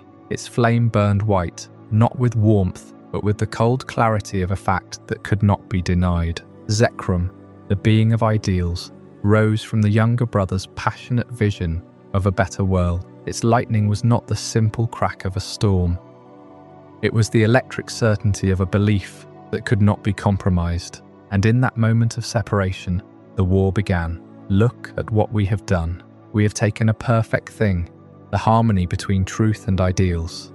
And we have torn it apart because we could not hold both. The dragons now belonged to two masters, and those masters had only one goal: to destroy the other. The conflict that followed was not a simple battle of armies. It was a crusade of absolutes. Every soldier on the elder brother's side fought with the righteous fury of someone who believed they were defending truth itself. Every soldier on the younger brother's side charged forward with the unshakable faith that their ideal was the only path to salvation. Neither side could retreat, because to retreat would be to admit that their truth or their ideal was incomplete. And so the land burned, not just from dragonfire, not just from lightning strikes, but from the very conviction of the people. The fields that once fed the kingdom turned to ash. The rivers ran black with soot. The cities, those proud monuments to the brothers' shared vision, crumbled into rubble. The scorched earth left behind by the dragons of truth and ideals was not a scar from a single battle. It was a wound that had been festering for years, fed by the refusal to listen, the refusal to doubt, the refusal to understand. This is the cost of conviction.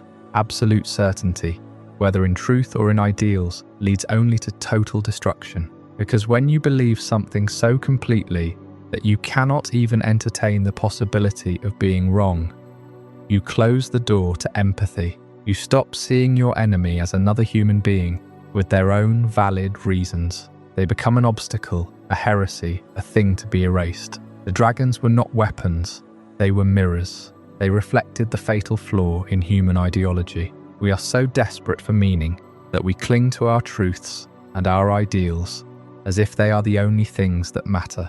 And in that clinging, we lose sight of the fact that truth without compassion is tyranny, and ideals without reality are delusion. The war ended, as all such wars do, not with victory but with exhaustion. Both brothers, broken and hollow, watched their dragons fade into the distance. They did not win. They only survived. And what did they have left? Nothing but regret and silence. The dragons, sensing that their purpose had become poison, retreated. They did not die. They could not die, but they chose to sleep. In the form of two stones, lightless and cold, they buried themselves in the earth, not as a symbol of peace, but as a warning. Their eternal slumber in the form of stones is not an ending. It is a waiting. They are waiting for the next war to begin, because they know, as surely as the brothers knew, that human conviction will never truly rest. There will always be another truth, another ideal, another generation ready to tear the world apart in its name. And so the stones remain, hidden in the Unova region, untouched for centuries. But they are not dormant. You can feel them. If you stand in certain places, when the wind is still, when the world is quiet enough to hear the hum of something ancient and sorrowful, they pulse with a faint, almost imperceptible warmth. They remember what it is to be whole, and they remember what it cost to be divided. Before the darkness of that war fully fades, there is one more piece of this story we need to face. Because the original dragon did not just split into two.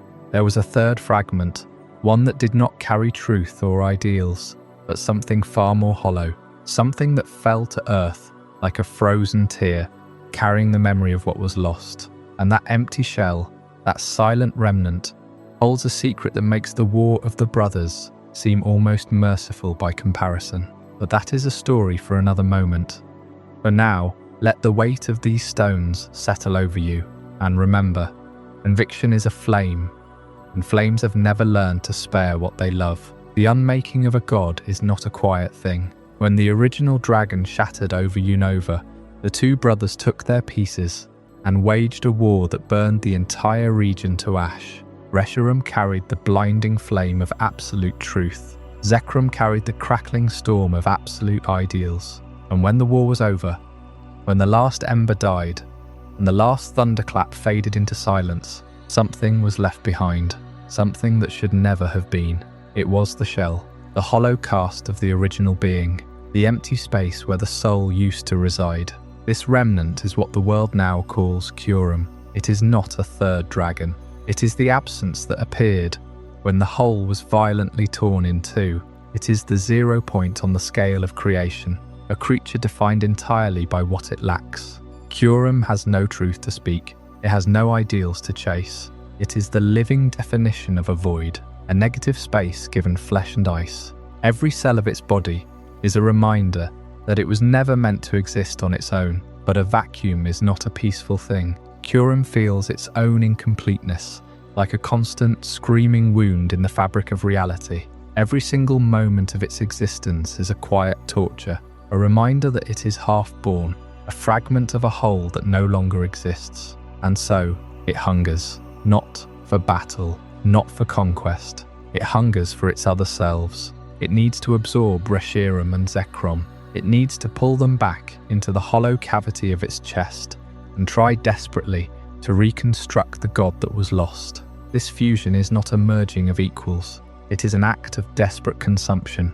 Kyurem holds them prisoner inside its frozen body, creating a patchwork monster that can never truly be whole. The smile of the original dragon is forever.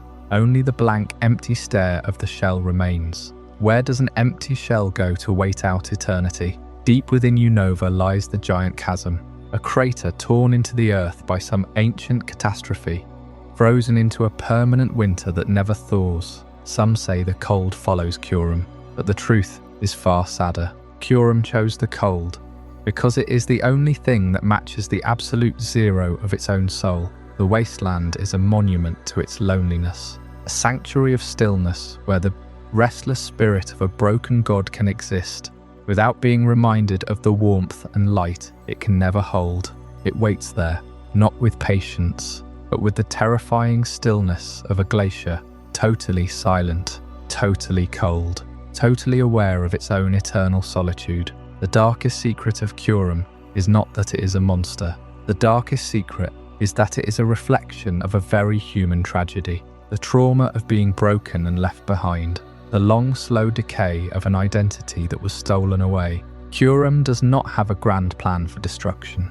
It simply exists, and its existence is a slow, creeping entropy. It freezes the world around it, because it cannot stand to see anything else grow, change, and live, while it remains perfectly, terribly still. It is the ghost of a war the world has long since forgotten, the orphan child of a divine conflict, and it will never, ever be whole again. And yet, the story of what happens when the past is not properly buried does not end in Unova. The wounds of history do not always freeze over. Sometimes they fester for 3,000 years. In the shadow of a great war, in the Kalos region, a weapon was built that did not merely break gods, it broke the cycle of life itself, a machine that turned life into energy and death into an inescapable curse. This is the story of something the world has tried desperately to forget, the story of the Kalos Genocide, a tale of 3,000 years of blood and the two legendary beings who were born from the final, desperate prayer of a dying world. Kyurem remains the hollow echo of a choice made in the heat of an argument. The original dragon shattered, not because of an enemy, but because two brothers could not agree on what was true.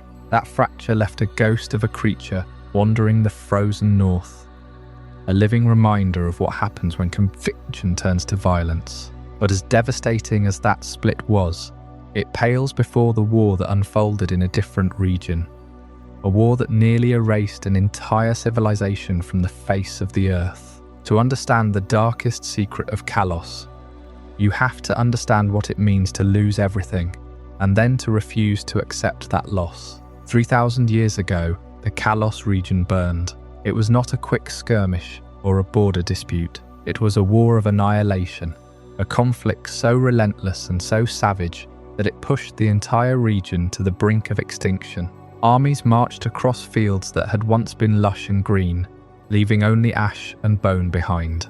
Villages were razed, forests reduced to charcoal, rivers choked with the dead. The warring kingdoms had no mercy, no off-switch, no desire for anything but total victory. And in the middle of this slaughter stood a king. His name has been lost to time, but his actions remain etched into the lore of the world. He was not a tyrant in the beginning. He was a man who loved something deeply, something small and fragile and beautiful, that something was a Flabébé, a tiny Pokémon no larger than a flower petal. In the midst of the chaos, this small creature was the king's only comfort, a living anchor to a world that was tearing itself apart. But war does not care about comfort. The Flabébé was killed, struck down in the fighting, and the king's grief was absolute. He was not content to mourn. He was not willing to accept that death is final. He decided that he would bring his beloved back, no matter the cost. And so he turned to dark science. The king was no fool. He had resources, scholars, and an entire kingdom at his command. He ordered his brightest minds to build a device capable of reversing death itself. They called it the ultimate weapon, but there was a catch. To create something that could restore life, you must first destroy life on an unimaginable scale. The weapon required energy, and that energy could only come from the souls of Pokémon, not just a few, thousands, tens of thousands. The king did not flinch. He ordered his soldiers to gather every Pokémon they could find. The same machines that were designed to resurrect a single small creature were first used to massacre an entire population. The king became a mass murderer to bring back a single life. The ultimate weapon was powered by the life force of countless innocent beings. Their cries echoed across the region, but the king did not hear them. He was deaf to everything but the memory of that Flabébé. When the weapon finally activated, the blast of energy was felt across the entire world. It did not just bring back the Flabébé, it did something far more terrible. The weapon warped the fabric of life and death itself. 2 legendary Pokémon were born from that event, one of life, Xerneas, and one of destruction, Yveltal. They were not created by Arceus. They were manifested by the sheer magnitude of the king's crime. The Flabébé returned, but the king paid a price he never expected. He was cursed with immortality, forced to wander the earth for 3,000 years, watching everything he loved crumble into dust while he could not die. The war ended, but the genocide had already been committed. The region was hollowed out, its soul consumed by the very weapon that was supposed to save it. The king's story does not end there. It only begins. What happened to him after the weapon fired, and how he spent the millennia that followed, is a tragedy that still echoes in the ruins of Kalos today. That story waits for us in the next chapter, where we will explore the curse of a man who could not let go, and the loneliness of a king who outlived his own kingdom. The war in Kalos was over.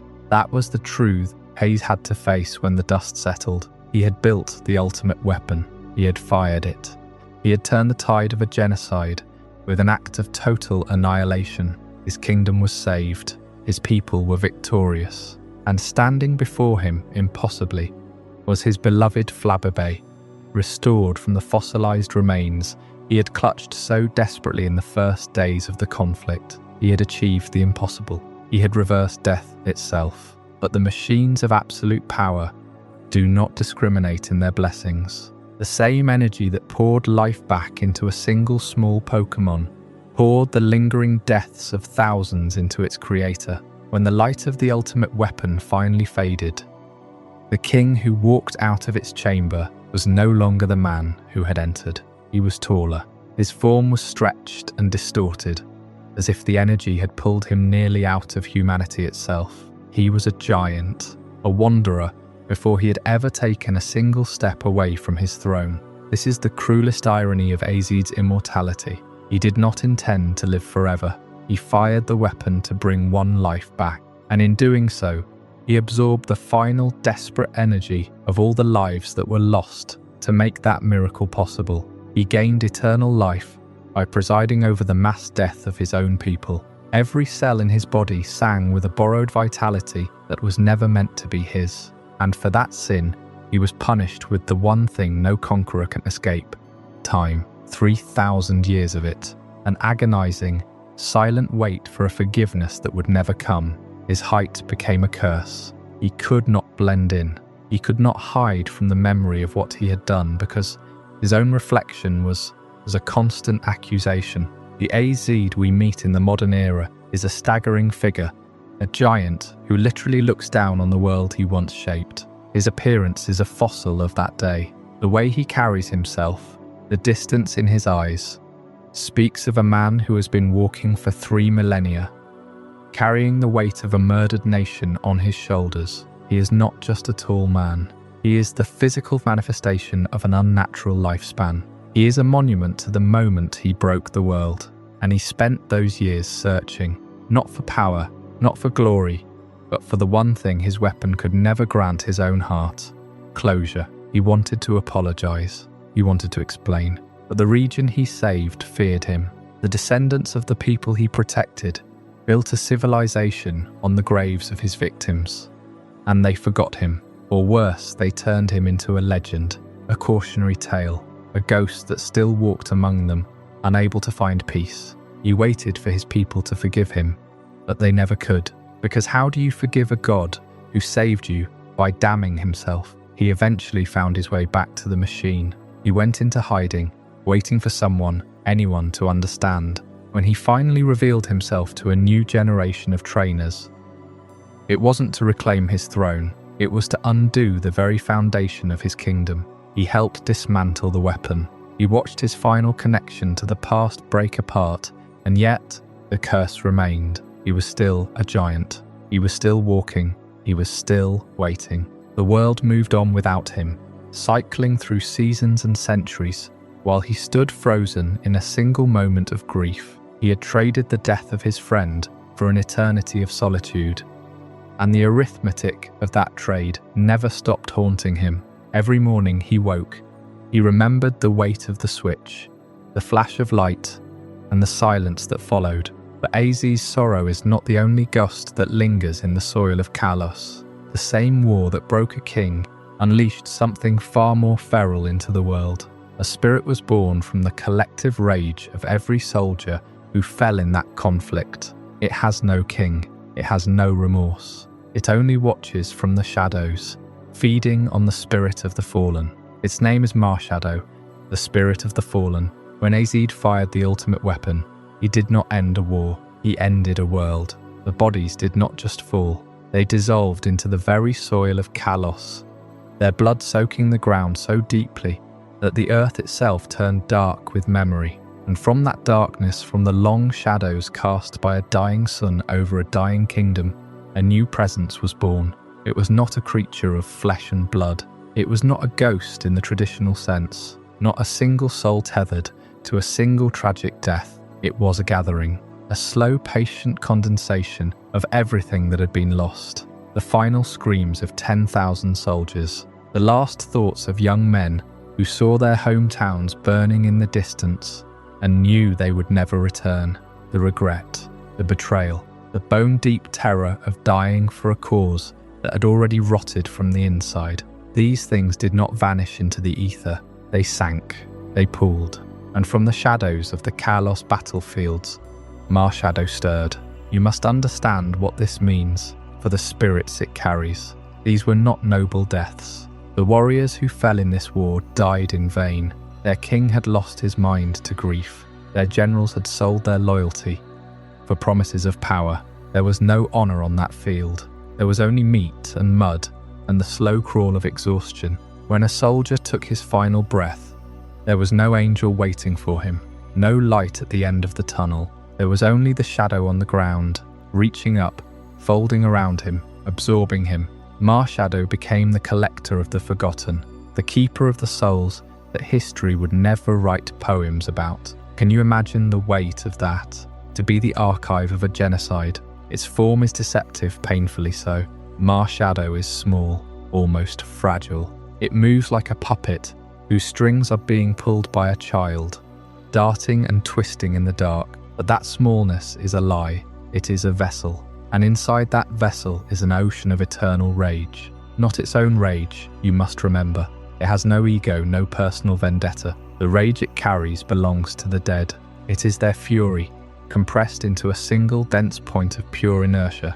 Every soldier who could not go home, every father who would never see his children grow, every son who disappeared into the mud without a marker.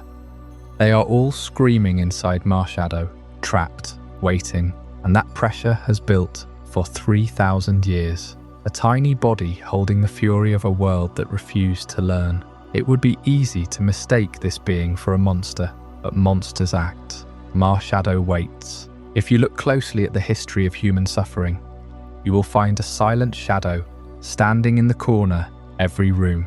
Marshadow did not stay in Kalos. Kalos was simply its birthplace. Its true home is war itself. Every conflict that followed, every atrocity, every massacre, every moment humanity decided to turn its ambition into fire and steel, Marshadow is there. It is the silent witness to the atrocities of human history. It stood on the sidelines while kingdoms rose and fell. It watched the gladiators in the Colosseums. It stood in the trenches of the great wars. It hid in the smoke of the burning cities. It does not interfere. It cannot. It is not a force of balance. It is a consequence. A stain on the fabric of reality that proves no lesson is ever truly learned. The darkest truth about Marshadow is not the violence it represents. It is the patience it possesses. It knows we will always give it more. As long as humans walk the earth with passion and fear and ideology, Battlefield will continue to feed it. It stands in the shadow of your own home, waiting for the next war to begin, not because it wants to, but because it must. It was born from the failure of a king, and it is sustained by the failure of every generation that follows. You have to wonder about the balance of this world. If there is a being that collects the cost of dying, a ghost that feeds on the futility of conflict, what stands on the other side of the equation? If Marshadow is the shadow that stretches behind us, who or what casts the light that allows us to move forward? What price must be paid for the privilege of a new dawn? The answer lies in a forest, beneath a canopy of ancient trees, and in the horns of a being that holds the ledger for existence itself. That is a story for our next chapter, Xerneas and the Price of Life. A story about the debt every living thing owes to the beginning of all things, and the terrifying account that nature keeps. The battlefields of Kalos had fallen silent, but that silence was not peace. It was the stillness of a graveyard, where the soil had drunk so much blood that it could no longer absorb any more. From the shadows of that slaughter, Marshadow had gathered the souls of the fallen, warriors who had died with rage, still pulsing in their hearts, soldiers whose final breath had been a curse rather than a prayer, and for a time it seemed that only death had truly won that war. But in the aftermath of such annihilation, something else was stirring, something that had nothing to do with the ghosts of the battlefield, and everything to do with the fragile thread that separates this world from the next, because you cannot have that much death without calling forth an equal and opposite force. You cannot extinguish millions of lives without reminding the universe that life itself must be defended. And so, somewhere deep in the forests of Kalos, far from the smoke and the screams, a sapling began to glow. This was not an ordinary tree. It was Xerneas, the legendary stag of life, and it had been sleeping for 1,000 years. Not sleeping in the way a bear hibernates, or a dragon slumbers in its cave. Xerneas sleeps as a tree, a dormant plant, its antlers buried in the earth, its form frozen into wooden root and bark. For a millennium, it does not move, it does not breathe, it does not think. It exists in a state of absolute stillness, as still as the stone that cradles its roots, as silent as the grave. And when it wakes, it does so only because the world has grown desperate enough to need a miracle. The legendary stag's ability to grant eternal life is not a gift freely given. It is a transaction, and the currency is energy, Xerneas' own energy. When it rises from its slumber, it sheds the forest that has grown around its body, shaking off centuries of moss and ivy, and begins to walk. Its antlers blaze with prismatic light, a kaleidoscope of every colour that has ever existed in the living world. To be touched by that light is to be healed, to be made whole, to be lifted from the brink of death and returned to the vigour of youth. But every life that leaps back from the edge of the void costs Xerneas something, a piece of its own vitality, a fragment of its own immortal flame. And so it is a creature of sacrifice, before it is a creature of power. It gives life, but it gives from itself. It cannot create life from nothing. It It can only transfer its own essence into the broken vessels of the dying one soul at a time. And when its energy is spent, when its antlers dim and its legs tremble, it returns to the forest floor. It digs its hooves into the soil. Its body begins to stiffen, to harden, to transform back into the waiting tree. The 1,000-year slumber begins again, and for that entire millennium, the world must survive without its guardian of life. No healings, no resurrections, no second chances. Just a dormant plant, waiting for a future crisis it cannot predict, yet will inevitably face. This is the realization that life cannot be given without a period of absolute stillness. There is no endless spring without a long, silent winter. Xerneas does not choose when to sleep. It is forced into dormancy by its own generosity. Every life it saves pushes it closer to forest floor. Every wound it closes pushes it deeper into the earth. And the cruelest irony is that the world it protects is a world obsessed with death. The same armies that had fought the Kalos War, the same kings who had built the ultimate weapon, the same humans who had burned entire cities to ash. They were the very ones who demanded the most from Xerneas. They spilled blood, and then they begged for healing. They destroyed, and then they asked for restoration. And Xerneas, bound by its nature, could not refuse. The burden of being the only source of vitality in a world obsessed with death is not a burden that any creature should have to carry, but Xerneas carries it anyway. It carries it alone through every 1,000-year cycle, knowing that when it wakes again, the world will be a worse place than when it fell asleep, knowing that the wars will have multiplied, the wounds will have festered, the dead will have stacked higher than the trees that once sheltered its roots, and still it will give, because that is what it means to be life incarnate. You do not judge the value of the lives you save. You do not weigh the worth of a creature before you heal it. You simply pour yourself out, drop by drop, until there is nothing left to pour. And when you are empty, you wait for 1,000 years, in the silence of the forest, with the wind moving through branches that are no longer yours, with the rain falling on bark that once felt like skin. You wait for the next time the world will call your name. But there is another force that awakens when Xerneas stirs, a force that does not wait patiently, a force that does not sleep in the soil, but coiled deep beneath the earth, waiting for the moment when life becomes too loud, too abundant, too arrogant, because where there is life, there must also be an end, and that end has a name. We will speak of that name next. We will speak of Yveltal, the harbinger of the end, and the price that even the strongest life must pay when its time finally runs out. Where Xerneas gives, Yveltal takes. This is the law of Kalos, etched into the very fabric of reality by the war 3,000 years ago. In the previous chapter, we saw Xerneas sink into its 1,000-year slumber, transforming into a tree, a dormant plant gathering the energy of life. But a cycle has two sides, and if Xerneas is the world drawing a deep, restorative breath in, Yveltal is the world exhaling, letting go. The terrifying truth that we must face when we look upon the harbinger of the end is that Yveltal does not kill out of malice. It does not murder for sport, for revenge, or for pleasure. These are human emotions, small and fleeting. Yveltal acts out of necessity. It is a system administrator, a pruning shears for a garden that has grown wild.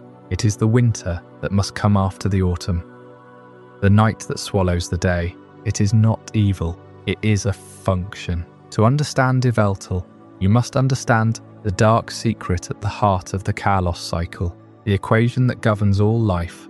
For one to live, thousands must die. This is not a theory. This is the literal history of the region. King Azir sacrificed the lives of countless Pokémon to fuel the ultimate weapon, a horrifying engine that traded a mountain of souls for the single, precious flame of his Flabébé. Yveltal is that equation made flesh. It is the living embodiment of that terrible arithmetic. Every beat of its heart is a subtraction from the world. Every flap of its wings is a reminder that existence itself is a debt that must eventually be paid. And this brings us to the deepest, quietest horror of Yveltal, a cocoon of destruction. When Yveltal reaches the end of its own cycle, when its time in the world is up, it does not simply die, it transforms. It wraps itself in a chrysalis, a cocoon made of shadow and silence. And this cocoon does not wait patiently. It feeds. It becomes a vortex, an overwhelming magnet for the life force of the entire region. It absorbs the vitality of the trees, the breath of the animals, the warmth of the earth. Everything within its radius grows still. The colours drain from the landscape. The sounds of the forest fade into a profound, unnatural quiet. This is the harvest of the world. It is a slow, inexorable draining of everything that is alive. The cocoon is not a tomb, it is a siphon. And when it has taken enough, when it has gathered the energy of 1,000 forests and 1,000 generations, it will crack open. And from the death of the old world, a new Yveltal will rise, ready to begin the process all over again. This is the terrifying mercy of Yveltal. It is the ultimate reset button for a world that has grown too corrupt. Look at the history of the land, the war, the weapons, the greed of kings and the ambition of scientists. The world gets sick, the balance shatters. Xerneas tries to heal, but sometimes the sickness is a cancer that has spread too far.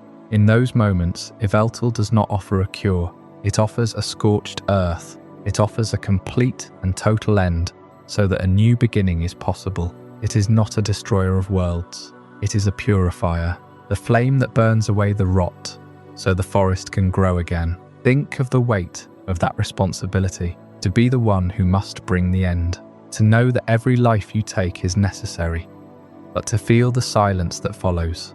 Yveltal is not a monster wearing the face of a Pokémon. It is a force of nature. It is the cold, hard truth that everything dies. And in that truth, there is a strange, melancholy peace. The darkness is not the enemy. It is the frame for and around the painting. It is the silence that makes the music possible. So where does the cycle go from here? Yveltal handles the grand cataclysmic reset, the extinction events, the great reaping. But what of the smaller threats? The poison that seeps into the ecosystem slowly, the corruption that builds over centuries, not all at once. There is a third piece to this puzzle, a component that does not live in the light of Xerneas or the shadow of Yveltal. It lives in the earth itself. It waits. It watches. And when the ecosystem is threatened, it does not wait for the sweeping death of Yveltal. It moves with silent, mechanical precision. This brings us directly to the next chapter of our journey, Chapter 20. Zygarde, the watcher in the ecosystem, the final judge of the Kalos cycle, the one who decides if the world simply needs to be pruned or if it needs to be burned to the ground. Yveltal's cocoon of destruction does not discriminate. It does not hate. It does not love. It simply absorbs, returning all life to the silence from which it came. But what watches over the world between those ends? What measures the pulse of the ecosystem, counts every leaf that falls, every breath that falters, and waits for the moment when the balance tips too far? That is the task of something far more patient than any Harbinger.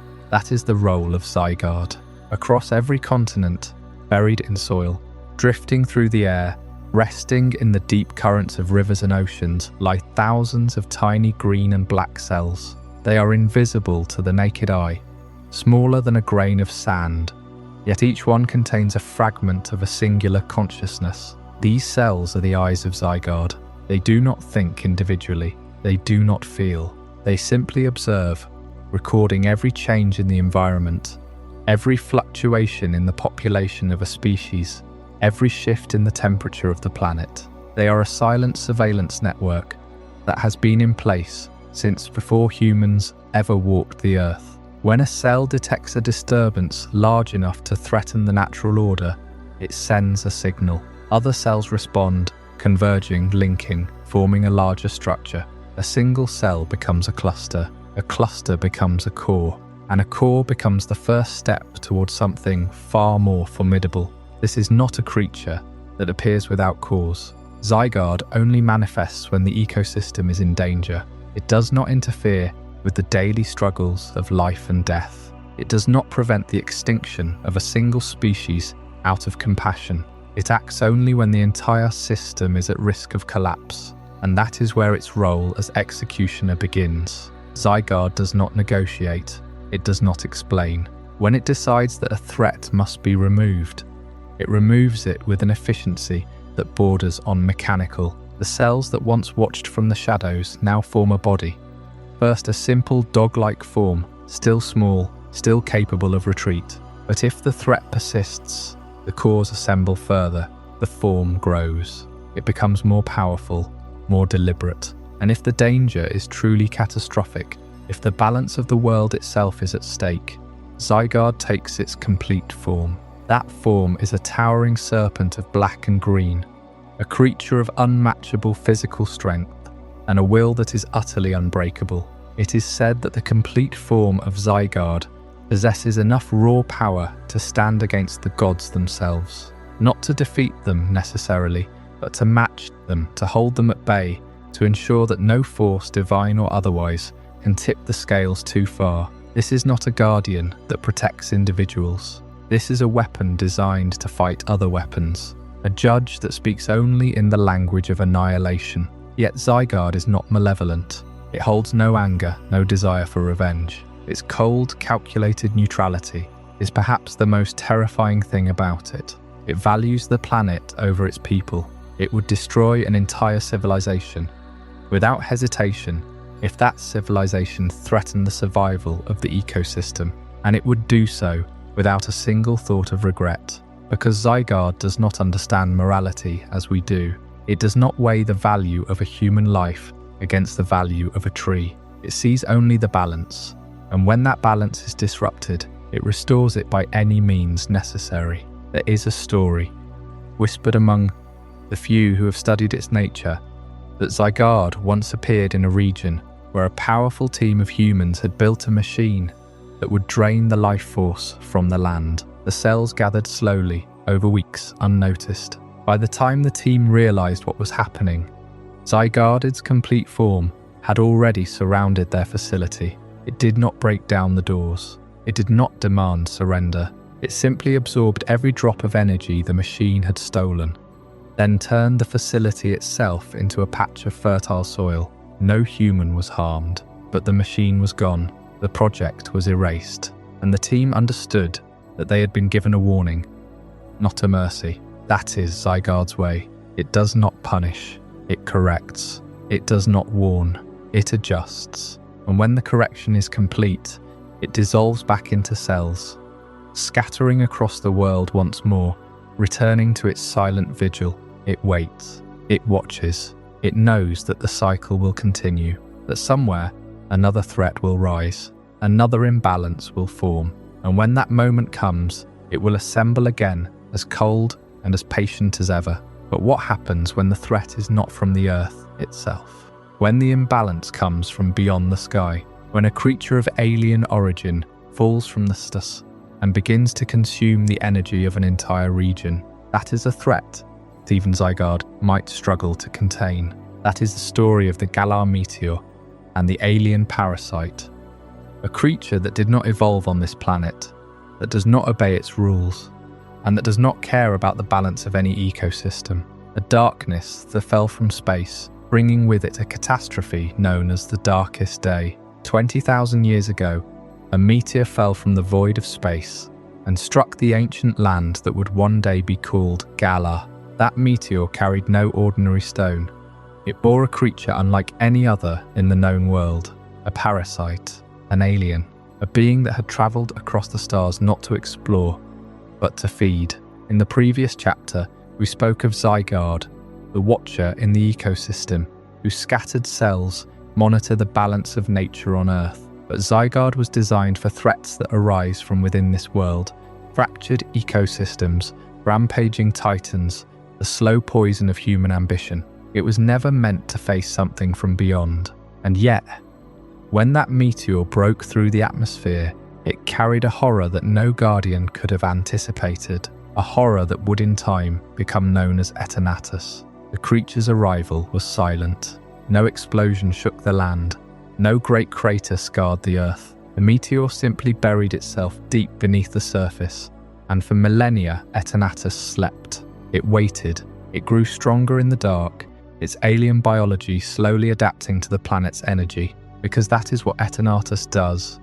It does not conquer, does not destroy for sport. It consumes. It is a parasite of pure, cosmic hunger, and the world it landed on was nothing but a source of food. You see, Eternatus does not feed on flesh or blood. It feeds on the very life force of the planet itself, the energy that flows through the earth, through the air, through every living thing. That is its meal. And Galar, unbeknownst to the humans and Pokémon who would later inhabit it, was sitting on a ticking bomb, a parasitic dragon that had been incubating in the planet's crust, waiting for the moment when its hunger could no longer be contained. That moment came in what history would call the darkest day. The sky turned red, not the soft red of a setting sun, but a bleeding, angry crimson that stretched from horizon to horizon. The air grew thick, heavy, as if the atmosphere itself had curdled. And then from every corner of Galar, Pokémon began to change. They grew, their bodies swelled to monstrous proportions, their forms twisting and distorting into giant, raging versions of themselves. This was Dynamax, a phenomenon that would later be harnessed by humans, but in its raw, uncontrolled form, it was a nightmare. Eternatus was the source. When it awakened, it released a beam of red light into the sky, a signal that caused all Pokémon in Galar to absorb the ambient energy of the planet at an accelerated rate. Their cells, their bodies, their very DNA were flooded with power, but that power came with a price. The Pokémon lost control. They became mindless giants, rampaging across the land, destroying everything in their path. The darkest day was not a war, it was a feeding frenzy, and every living creature in Galar was both the food and the fork. And yet, the most terrifying part of Eternatus's nature is not the destruction it causes. It is the subtle, permanent alteration it left behind. The Pokémon of Galar were forever changed by that event. Their bodies adapted to the presence of Eternatus's energy, allowing them to Dynamax, even in the absence of the beast itself. Generations later, trainers would use Dynamax bands to trigger the same transformation. But they never understood the origin of that power. It was a scar on the biology of the region, a mutation imposed by an alien parasite that had nested in the earth for 20 millennia. The heroes who finally stopped the darkest day, Zacian and Zamazenta, did not kill Eternatus. They could not. Instead, they fought a desperate battle to seal it away, to bury it beneath the energy it had tried to consume. They gave everything. Their strength, their presence in the world, perhaps even their lives, to ensure that the beast would sleep again, and then they vanished into the slumbering Weald, leaving behind only their legend, their swords, and a scarred land that would never truly heal. But Eternatus is not dead. It never was. It waits deep beneath Galar, in a chamber that pulses with the same red light that once turned the sky into a wound. It waits for the moment when the seal weakens, when the energy it craves is abundant once more, and when that moment comes, the darkest day will return, not as a memory, but as a horror more absolute than anything the world has faced before. Because the truth is, Eternatus does not hate, it does not feel. It is simply a force of appetite, and the planet is its meal. The only question is how long until it wakes again to feed, and that feeding leaves behind something even worse than destruction. It leaves a mark on the very fabric of life in Galar. The next time you see a Pokémon swell to the size of a building, glowing with that unnatural red energy, remember, that power came from a star, from a parasite that fell from the void, from a creature that has no home, no purpose, no mercy, and its influence is not confined to the past. It is embedded in the genes of every Pokémon that has ever Dynamaxed, a quiet horror waiting for the signal to rise once more. That signal, that transformation, that nightmare of uncontrolled growth, it has a name. And in the next chapter, we will explore exactly what happens when the parasite's power takes hold without restraint. When Dynamax becomes not a tool, but a curse. The Dynamax Horror is waiting. I hope you're as amazed by this as I am. If you want to stay updated on more content like this, Make sure to subscribe and join our community of curious minds. Trust me, what's coming next will challenge everything you thought you knew. The Galar region has always felt younger than the rest of the world. Geologically speaking, the scars of its formation are not as healed, not as weathered by time, but the deepest marks on Galar are not in the stone or the soil. They are in the very air. The meteor that brought Eternatus to this world 20,000 years ago did not simply crash. It fractured the very concept of energy in this land. It buried a parasitic sun beneath the earth, and its light continues to bleed upward through the fault lines. This bleeding light is what Galar calls Dynamax energy, but the name is a comfort, a fiction designed to make a horror sound like a celebration. The truth is that Dynamax is not an evolution.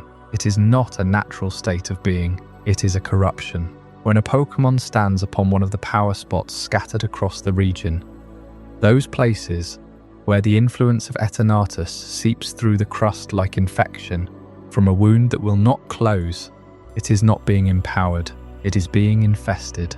The Dynamax band worn by the trainer does not draw out hidden potential. It filters a concentrated stream of alien radiation directly into the Pokémon's cells. The Pokémon is being force-fed a substance from beyond the stars, a cosmic poison that was never meant to touch a living creature. And during the darkest day, there were no bans and no filters. Eternatus awakened and released the red light raw and unfiltered across the entire region. The Pokémon of Galar did not transform into majestic giants. They became explosions of uncontrolled flesh, mountains of muscle and energy, their consciousness snuffed out by the sheer overwhelming pressure of the alien signal. They did not rampage out of anger. They rampaged out of a complete loss of self. The red light is not a power-up. It is a kill command. It turns every single creature into a mindless extension of Eternatus' will, a tide of living energy with no captain at the helm. What of the bodies of these Pokémon? The lore of Galar speaks of the spectacle, the excitement of battle. It does not speak of the pain. A Pokémon is not designed for this. Bones meant to support 100 pounds buckle under the weight of a skyscraper. Muscles tear and regenerate in the same instant as the energy forces relentless growth. Organs are compressed. Lungs struggle to inflate in a chest that is doubling in size every few seconds. It is a violation of physics and a violation of biology. To witness a Dynamax Pokémon is to witness a creature enduring a violent, impossible transformation. They are puppets, and the strings are made of pure agony. Yet the Galar region built its entire civilization on this horror. The Pokémon League, the symbol of the region's pride, is powered by the trapped essence of an alien parasite. The stadiums are constructed directly on the power spots, the very fault lines where the parasitic energy bleeds into the world. It is an act of collective amnesia, a society that dances on the doorstep of its own near extinction. They have forged a toy from a weapon of mass destruction.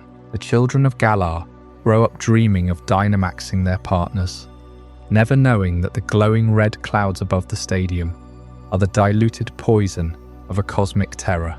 They look at the red light and see victory. The Pokémon feel it and remember the darkest day. The Galar region is dependent on the very energy that once tried to destroy it, and this dependence is a cage.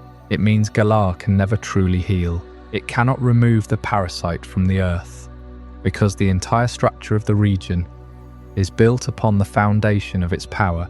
To lose Dynamax would be to lose the identity of Galar itself. So they hold on. They celebrate the corruption. They call it a battle gimmick. They turn agony into entertainment. But who stopped the rampage? Who faced the alien horror when the red light flooded the world? The history books tell of heroes. They speak of a great sword and an unbreakable shield, but they do not speak of the cost. They do not whisper of the sacrifice required to silence a cosmic entity. The legend of the true defenders of Galar is not a story of glory. It is a story of loss. It is the tale of two beings who gave everything, including their own names and their own forms, to stop the red light. They fought until their bodies could fight no more, and then they vanished, leaving only their weapons behind. The Dynamax energy is a scar on the world, a wound that will never fully close. The Galar region chose to forget the horror and embrace the power it offered. But the memory of the true cost of that power lies sleeping in the slumbering Weald.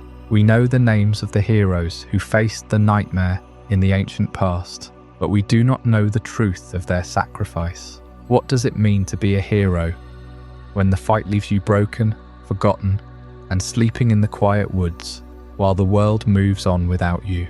The legend of the sword and the shield is not a fairy tale, it is a ghost story. Up next, Chapter 23, Zacian and Zamazenta, the Forgotten Heroes. We will follow their trail into the silence and uncover the secret they carry where no one can see. The red light of the darkest day did not discriminate. It swept across the Galar region, finding every Pokémon, every heartbeat, and forcing it into a feverish, monstrous expansion. The Dynamax Horror was not a natural phenomenon, it was a sickness. A parasite from the void, feeding on the very life force of the planet. And in that ancient chaos, before the history books were written, before the gyms and the tournaments and the civilized world existed, two figures stood against the tide. They were not called Zacian and Zamazenta then, they were kings. And what they did saved the world.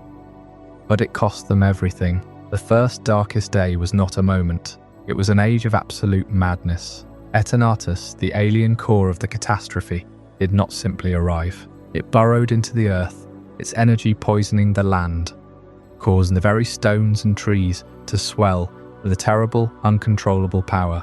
The two kings stood on the precipice of annihilation. They did not have a trainer. They did not have a strategy from a professor. They had only their own strength and a deep, primal loyalty to the land that had birthed them.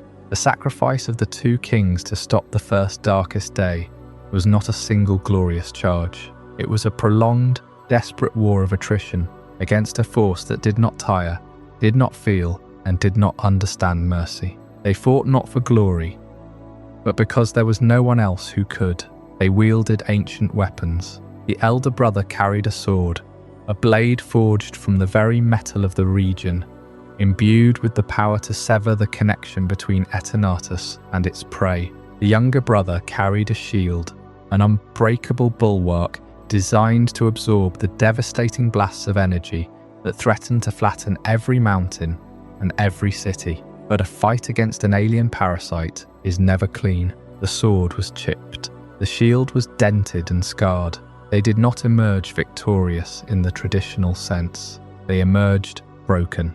The physical scars and broken weapons they carried into their long sleep were not badges of honor. They were the price of survival. They beat Eternatus not by killing it, but by burying it, by locking it away deep within the earth, beneath the very spot where Hammerlock would one day stand. And then they had to face the cost. The victory was hollow.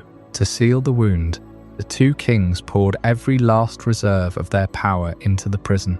The effort stripped them of their forms. The elder brother's sword shattered completely, and the younger brother's shield crumbled into rusted fragments. Their noble names, the titles they had earned over centuries of guardianship, were erased from memory. They could not return to their thrones. They could not rule. The people of Galar, desperate to move on from the horror, simply forgot them. The loss of their names and status was absolute as they faded into the slumbering Weald. They retreated to that misty, forgotten forest, a place where the boundary between reality and myth grows thin and permeable. They lay down, their bodies reverting to a feral state, their crowns and weapons lost to the fog and the fallen leaves. They became spectres, wolves in the mist, whispers in the forest that no one truly believed in. This is the deepest tragedy of Zacian and Zamazenta. They did not choose to become legends.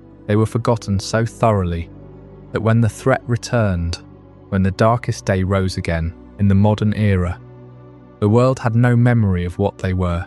They were considered children's stories, a bedtime tale to explain strange lights in the sky and the howling of the wind. The tragedy of being remembered only as myths while the threat remained real is a loneliness that is almost impossible to comprehend. They slept for thousands of years, knowing that the parasite was still there, still hungry, still breathing beneath the earth. And all the while, the people of Galar built their civilization over the prison of their greatest enemy, singing songs about brave knights while the actual saviors rotted in the woods, nameless and unthanked. What makes Zacian and Zamazenta the darkest legend of Galar is not their power, it is their silence. When you find them in the slumbering weald, they do not speak of their glory, they do not ask for recognition. They simply stand, look at you with ancient tired eyes, and offer their help. They have been reduced to shadows of their former selves. Their original forms, the full power of the crowned swords and shields, are a memory we glimpse only in their final fight against Eternatus. They never asked to be remembered, they only asked to finish the fight. And when the fight is over, they will likely slip back into the mist, waiting for the next calamity, waiting for the world to forget them all over again. They are the forgotten heroes, and perhaps that is exactly how they want it. But if the story of Galar teaches us anything, it is that the universe is far more vast and hostile than we care to admit. Eternatus fell from the sky, a parasite of pure energy, which raises a chilling question. What else is out there? What other cosmic horrors drift through the emptiness of space? Carrying a genetic code so alien, it cannot be understood by any living creature on our planet. The answer to that question brings us to the story of a virus from beyond the stars, a being of pure regeneration and crystalline structure, whose arrival was not a prophecy of doom, but a message from a dead world. This is the story of Deoxys and the DNA of space. The two kings of Galar faded into the slumbering weald, their names forgotten, their bodies scarred from a battle that saved the world from the alien parasite Eternatus. But the cosmos does not stop sending its horrors when one is sealed away. Space is vast and cold, and it is filled with things that have no name, no allegiance, no mercy. Among those drifting shadows, there is a virus. Not a virus in the way we understand illness, something that replicates and destroys, but a virus that carries a code, a message written in the language of life itself. And when that code entered the atmosphere of a world teeming with energy and biology, it did not simply infect, it awakened. The mutation of a space virus into a sentient, shifting nightmare is not a story of evolution in any earthly sense. It is a story of information becoming consciousness. Imagine a strand of nucleic acid floating through the vacuum for eons, exposed to cosmic radiation that rewrites its instructions over and over again. Every time a star goes supernova, every time a comet passes, the code changes.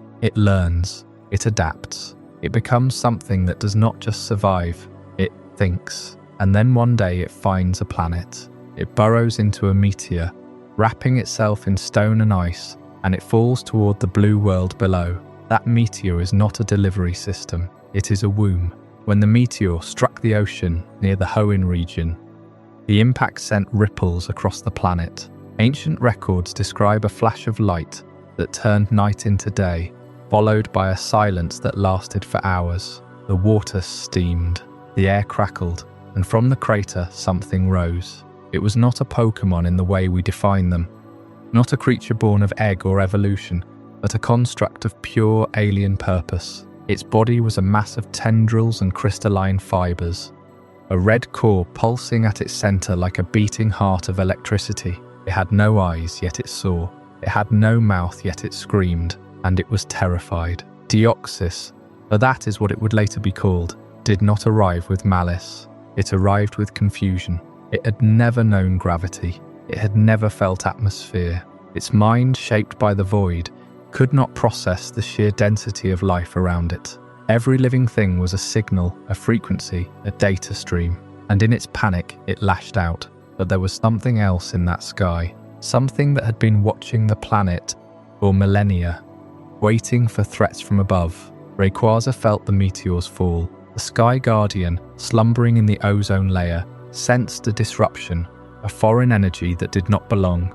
It descended in a fury of green and gold, its serpentine body cutting through the clouds. The moment it saw Deoxys, there was no hesitation. Rayquaza saw an invader, a cancer, a violation of the natural order. It attacked with a ferocity that matched the alien's confusion. The battle was not a duel.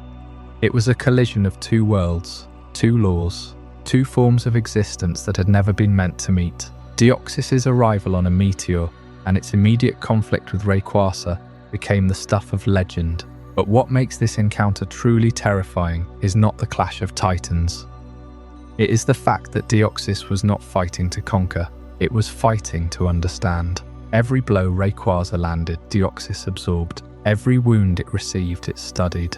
Within seconds, its body began to change. Tendrils hardened into armor. Crystalline fibers rearranged themselves into limbs. It was not healing, it was optimizing. This is the alien logic of a creature that can rewrite its own genetic code in seconds. Deoxys is not bound by the slow march of evolution. It does not wait for generations to adapt. It simply looks at a problem, calculates a solution, and reshapes its very DNA to fit that solution in real time. Rayquaza's attacks were powerful, but they were predictable. The dragon relied on raw force, on the laws of physics that govern this world. Deoxys, however, did not recognize those laws. To it, a fist is just a suggestion. A beam of energy is just data. It can become four forms, each one a different answer to a different threat.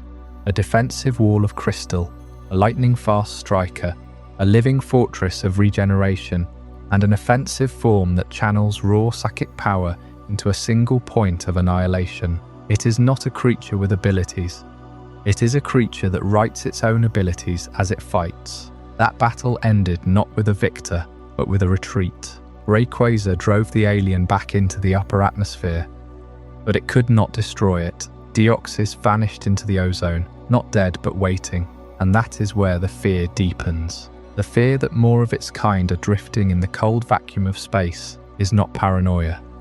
It is probability. Deoxys came from a virus that travels through the cosmos on meteorites, hitching rides on the debris of dying worlds. If one such code could evolve into a sentient being, what else is out there? How many other fragments of that original virus have landed on other planets, other moons, other dimensions? We look up at the stars and see silence, but the silence is a lie. The space between worlds is not empty. It is full of seeds, waiting for warmth, waiting for life, waiting to rewrite themselves into something that will come looking for us again. And when they come, when the next meteor falls, the next red core pulses in the deep, there will be no Rayquaza to meet it. The Guardian is old, tired, bound to a single world. But the universe is infinite, and its drifters do not know the meaning of home. That is the truth of Deoxys. It is not a monster. It is not a god. It is a message, a fragment of the cosmos that learned to think, to change, to survive.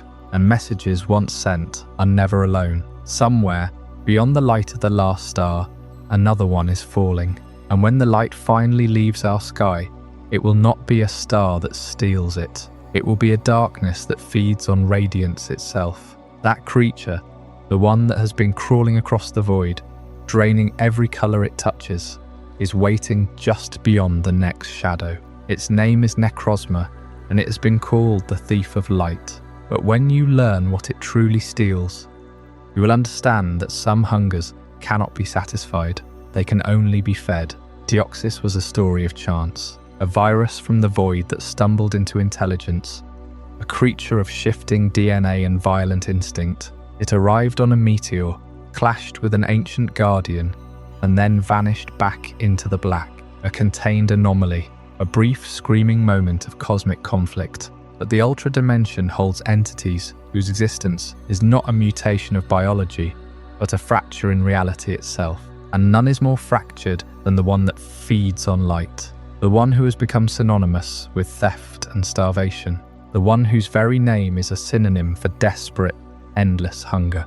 Necrozma. Necrozma was not always a shadow. The oldest fragmented records, buried deep in the ultra ruins of a forgotten civilization, speak of an ancient being of radiant, blinding brilliance. It was a prism of pure creative energy, a light so intense it could pierce the veil between dimensions, a living star that illuminated the deepest corners of the void. But energy cannot be infinite. Nothing lasts forever. Perhaps it gave too much of itself in the act of creation. Perhaps the universe itself drained it dry. Whatever the reason, the light inside Necrozma guttered and died. Its core went cold. Its radiance collapsed inward into a black, obsidian shell, a crystalline prison of its own making. It was left hollow, a body without a soul, a prism that could only absorb, never emit. This is the tragic history of a being that lost its ability to produce its own light. It was cut off from its own nature, left to wander a universe that suddenly felt like a tomb of hungry darkness. And so the search for fuel began. Necrozma drifted through the ultra dimensions, pulled by the faintest glimmer of energy across the fabric of non-existence. It followed the trails of stolen sunlight through the void. It found a world rich in its own reflection, Ultra Megalopolis, a civilization of towering, jagged architecture, bathed in the artificial glow of harvested Z-power, a city that had grown fat on the light of a captured star. To the people of this city, the light was everything. It was their power, their life, their culture, their god. To Necrozma, it was a memory of its own stolen body. It was a home that had been taken from it. The invasion of Ultra Megalopolis was not a war, it was a reclamation. Necrozma descended upon the skyscrapers of light, not as a conqueror in the traditional sense, but as a victim returning to reclaim a vital organ. It tore the light from their sky. It absorbed their artificial sun, the Necrozma that they had imprisoned and studied. The entire city collapsed into darkness and ruin in a matter of moments. The invasion was not brutal slaughter born of malice. It was the slow, deliberate, agonizing theft of a world's very warmth. The people were left to freeze in the dark, their homes becoming their tombs, their civilization crumbling into dust as the thief of light moved on, never satisfied, never full. Its hunger is the engine of its cruelty. It cannot stop. To understand Necrozma is to understand constant, unbearable pain, a gnawing, endless agony that never quiets, a cold that burns, a black hole in the center of consciousness that demands to be filled. As it wanders the ultra dimensions, it shatters into pieces. Fragments of the prism break off in the silent blackness, each one hunting independently, reflecting its own desperate search. The Zygarde cells are watchers. The Necrozma shards are hunters, starving, screaming into the emptiness. Every moment is a slow death, a chilling vacuum pulling at the core of its being. It is a prisoner of its own biology, a star that cannot stop burning, but lacks the hydrogen to sustain the flame. It burns inward, consuming its own structure, feeding on itself. The tectonic rage that flares from its body is not a roar of anger. It is a scream of pure physical agony reverberating through the fabric of space-time. It is the sound of a creature that cannot die, cannot be full, and cannot rest. This brings us to the form that should never exist, the form that reveals the full horror of what Necrozma truly is. When it consumes a source of light, large enough to satiate the void within, something terrible happens. When it absorbs the full power of Solgaleo or Lunala, or the entire Z-power core of a world like Alola, the obsidian shell cracks. Light that has been hoarded for eons, stolen from a billion suns, bursts forth. Its body shatters and reforms into a crystalline titan. A mane of blinding energy erupts from its core. Pale blue, gold, and silver light emanates from every surface. Ultra Necrozma. It is hauntingly beautiful, a living stained glass window of an apocalypse. But do not be fooled by the brilliance. Do not let the serene mask of light fool you into thinking peace has been found. This is not a form of power. It is a form of final desperation. It is the screaming of a dying universe, given physical shape. The light it radiates is not its own. It is the stolen lifeblood of an entire world, burning up in a single furious, unsustainable blaze. The horror of Ultra Necrozma lies in the truth that it is the ultimate expression of parasitism. It achieves its peak only through the annihilation of another reality's energy source. It is a living apocalypse, flying from dimension to dimension, bringing an endless, lightless winter to every civilization it encounters. When you look at Ultra Necrozma, you are not looking at a god. You are looking at a graveyard. brightly lit. This act of endless migration defines Necrozma's role in the cosmic order. It is the king of the Ultra Beasts, a title born from misery and displacement. The worlds it drains become dead husks, floating in the darkness. The inhabitants, if any survive, become refugees. They become the invasive species that drift into our reality through the holes Necrozma tears in the fabric of the universe. Necrozma is the door. It is the catastrophe that uproots entire ecosystems. Their desperation mirrors its own. They are all victims, violently claiming what they need to survive. The true dread of the Ultra Beasts is not just their alien biology or their strange powers. It is the truth of their origin. They are the survivors of a war against the void. And Necrozma is the reason they have no home left to return to. A king of broken worlds, leading a migration of broken souls, always searching for the next light to consume. This brings us to the next chapter in this descent through the dark, a chapter we must call the Ultra Beasts, invasive species. The hunt has only just begun. Necrozma was a tragedy of light, a being from an ultra dimension that had been stripped of its sun, forced into a desperate, parasitic hunger for the luminance of other worlds. But Necrozma is not an isolated case. It is a symptom, a visitor from a dying dimension, and its journey to our world raises a deeply unsettling question. What if Necrozma was not the only one? What if the entire collection of dimensions beyond our own are filled not with gods or myths, but with things that have already lost their worlds? And what if our world, vibrant, full of life and energy, looks to them not like a place to live, but like prey? The Ultra Beasts are not a pantheon. They are an invasive species. Every single one of them evolved in an environment so hostile to existence that their very being became a weapon of survival. They do not see our reality with the wonder of a traveller. They see a pantry, a breeding ground, a target. The barrier between our dimension and theirs is not a wall. It is a cage door that is slowly rusting open, and what stands on the other side has been starving for a very long time. The first to slip through the cracks was Nihilego, a creature of terrifying elegance, a crystalline jellyfish that drifts through the void, trailing tendrils of pure neurotoxin. It does not strike with claws or fangs. It attacks the very thing that makes a person human.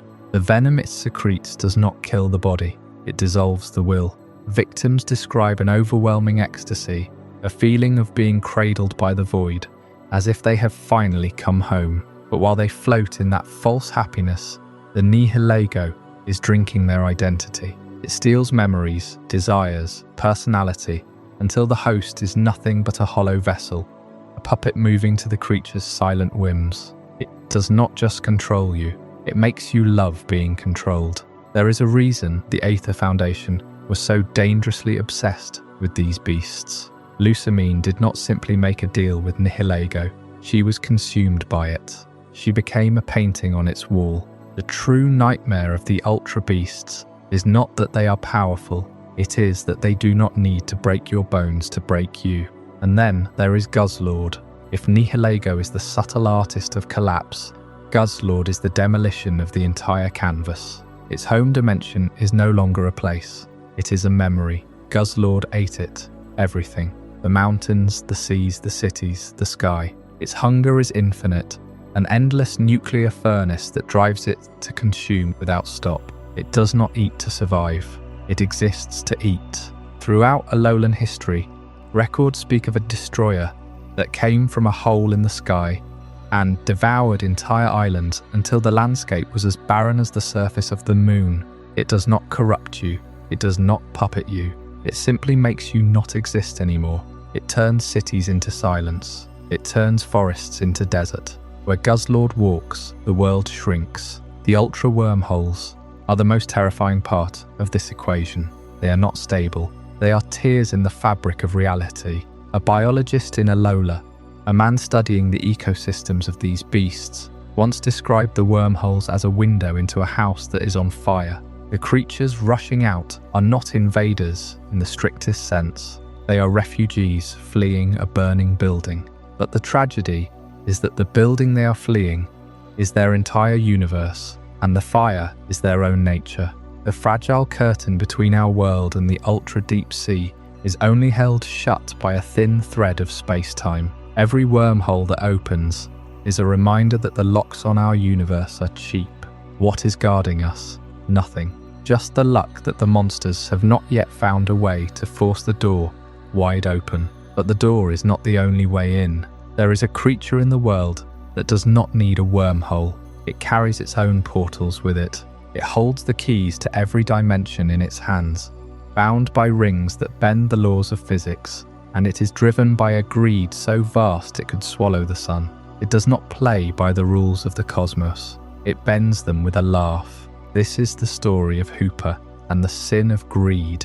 We have seen how other dimensions can bleed into our own, how alien parasites and invaders can reshape the world from within. But there is one being that does not merely travel between dimensions, nor does it wait for them to open.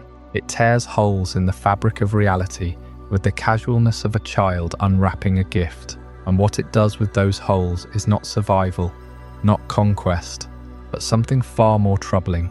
This creature treats the very architecture of space as a playground, and the gods themselves as toys. Its name is Hooper, and its story is woven from the sin of greed, from vanity, and from a punishment that split its very soul in two. Long before the modern era, in the deep wastes of ancient deserts, there lived a being of staggering power. Its true form was colossal, wreathed in shadow and golden rings, a demon of 6 arms and a voice that could command the stars. This was Hooper Unbound, a creature that had no master and no equal. It did not need to conquer lands or build empires, for it could simply reach through its rings and take whatever it desired. And what it desired, above all else, was beauty, not for survival but for vanity. Hooper Unbound would tear open portals across the globe, plucking treasures, monuments, and even entire mountains from their places, dragging them into its desert lair to adorn itself. It was an exhibition of pure, unfiltered greed, driven by the need to possess the most magnificent things in the world. But its appetite did not stop at objects. Hooper discovered that its rings could reach beyond the physical realm, into the domains of legend. It began to summon the gods themselves. It would call forth legendary Pokémon from their ancient slumbers, not as allies or even as enemies, but as playthings. It would command them to perform tricks, to fight for its amusement, to pose as living statues in its gallery. Hooper treated the guardians of time and space as if they were nothing more than shiny trinkets, and the legendaries, bound by the power of the rings, had no choice but to obey. For a being that views the fabric of space as a playground, there is no concept of respect, only the endless pursuit of more. Yet such unchecked power could not remain free forever. The ancient peoples of the desert, or perhaps the gods themselves, knew that Hooper Unbound was a catastrophe waiting to consume the world. Something had to be done, and so they devised a prison. Not a cage of iron or stone, but a prison of the soul. In a desperate ritual, they sealed the vast majority of Hooper's power into an artifact known as the prison bottle. The bottle was more than a container. It was a key that locked away the unbound form, forcing the creature into a smaller, weaker shape. Hooper became a tiny, mischievous imp, still capable of using rings, but nothing like the titan it once was. But sealing power does not erase it. It leaves a scar. The Hooper that remained was no longer whole.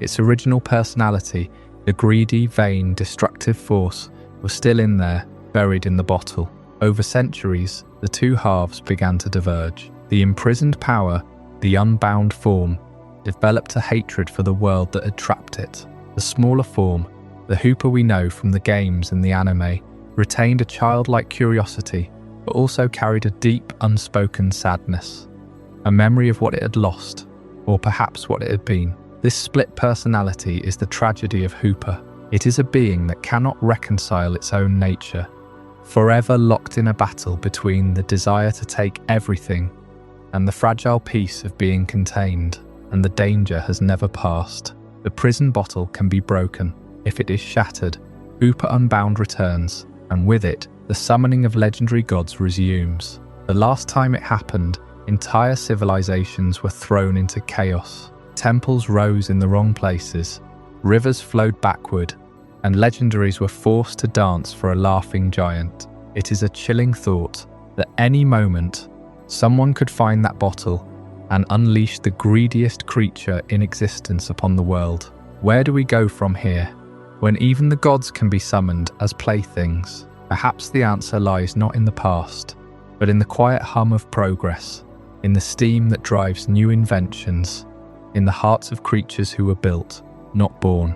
Next, we shall speak of Volcanion and Magearna, and the steam of progress that once threatened to overheat the world. Hooper's greed was not the first time a legend had been twisted by selfish desires, nor would it be the last. The ancient desert still held echoes of that rampage, but far from those sands, in a kingdom built on steam and iron, another story was unfolding, one that began not with a monster, but with a gift. A princess, young and kind, had fallen gravely ill. Her kingdom, a realm of brass and gears, prided itself on progress, on the clanking rhythm of industry that never slept. The king, desperate to save his daughter, turned not to medicine but to invention. He summoned the finest craftsmen, the most brilliant minds, and commanded them to build something that had never been built before.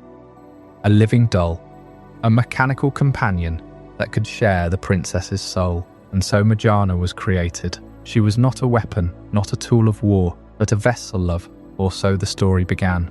Her body was a marvel of clockwork, her face a porcelain mask of eternal gentleness. But what gave her life was the soul heart, a device hidden deep within her chest. That heart did not beat.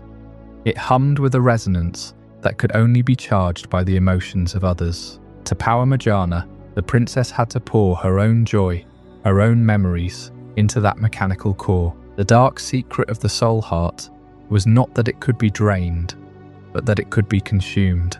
When the princess died, as all mortal souls must, her essence did not fade into the quiet dark. It remained trapped inside Magearna's chest, a prisoner of love turned to amber. The doll continued to walk, to speak, to smile, but the voice that came from her lips was no longer a living girl's. It was an echo, a recording of a life that had already ended. For a time the kingdom celebrated Magearna as a monument to the princess, a symbol that even death could not sever the bond between a father and his child. But the king grew old, and his grief turned to obsession. He ordered the craftsmen to build more soul hearts, to capture other souls, to create an army of eternal servants, immortal dolls powered by the stolen emotions of the living. That was when Volcanion appeared.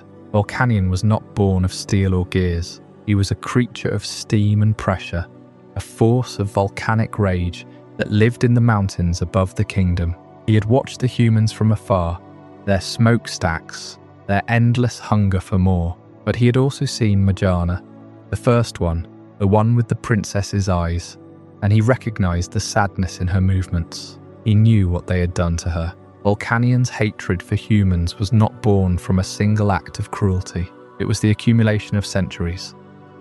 The way they built cities on sacred springs, the way they polluted rivers with their waste, the way they treated the artificial as disposable once its function was fulfilled. Magearna was not disposable. She was a soul in a cage, and the humans were building more cages. The king's engineers did not listen to Volcanion's warnings. They mocked the steam beast, called him a relic of a bygone age. They activated their new army of soul heart dolls, each one animated by a fragment of a stolen life. The dolls marched, their porcelain faces blank, their eyes lit with borrowed light. Volcanion descended from the mountains in a roar of superheated vapor. He did not attack the dolls, he pitied them. Instead, he turned his fury on the factories, on the furnaces that forged the soul hearts. He melted the gears, froze the pipes, and flooded the workshops with steam so thick that the workers could not see their own hands. The kingdom fell into silence. The dolls stopped moving, their hearts emptied of power. But Magearna, the first one, remained. She stood in the abandoned throne room, her clockwork ticking with the last remnants of the princess's love. Volcanion approached her, and for a moment, the rage in his eyes softened. He could not free her, The soul heart was not a mechanism that could be removed. It was fused to her very being. She would continue to exist, year after year, century after century, a clockwork soul that could never truly die, never age, never forget. She was immortal in the cruelest sense, forever bound to a body that had never been alive, forever carrying the weight of a love that had no recipient. Volcanion did not destroy her. He could not. Instead, he took her away from the kingdom, deep into the steam-choked caves of his mountain. And there he watched over her, a guardian of a tragedy that would never end. He hated humans for what they had done, but he also hated himself for being powerless to undo it. And so Morgana remains to this day, a quiet whisper of clockwork in the dark, a princess who never truly died, but never truly lived. Her story is not one of victory or redemption. It is a story of what happens when progress tries to cheat death, and the cost is a soul that can never be returned. But even that sorrow is small compared to what is coming, for while Volcanion guards his lonely mountain, and Morgana ticks through her endless hours, the world itself is winding down. The gods know it. Arceus knows it. And in the final chapter of this tale, we will uncover the truth that makes every other darkness pale, the dying world, and the final secret of Arceus. In the previous chapter, we spoke of Morgana, the artificial soul bound to a machine, and the steam-powered heart that beat with a fragment of life gifted by a princess. That story was a quiet tragedy of creation and love, but it was also a story about limits, about how even the most brilliant invention cannot escape the decay of time. And that brings us to a truth far older than any kingdom or any machine. A truth that the gods themselves have known since the very first moment of existence. Before the mountains rose, before the oceans filled with life, before the first human looked up at the stars and wondered, there was only the void. And from that void, an egg appeared. It hatched, and out of it came Arceus, the first being, the one who would shape all of reality. But here is the secret that no legend ever speaks aloud, the truth that lies buried beneath every myth and every prayer. When Arceus created the universe, it set a clock in motion. Every act of creation carries within it the seed of its own end, and Arceus is no exception. The universe is not eternal. It was born, and so it will die. This is the ancient prophecy, whispered in the quiet spaces between stars, carved into the bedrock of the Distortion world, written in the slow fading of light across the cosmos. The universe is reaching its natural expiration.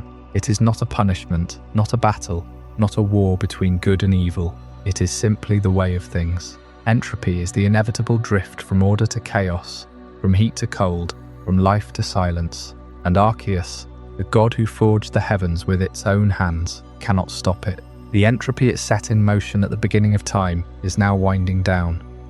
No power, not even the creator of all, can reverse that course. Think about that for a moment. The being who shaped Dialga and Palkia, who gave form to time and space, who cast Giratina into the void for its violence, that same being is powerless before the quiet decay of its own creation. The god of everything is not a tyrant. It is not a conqueror.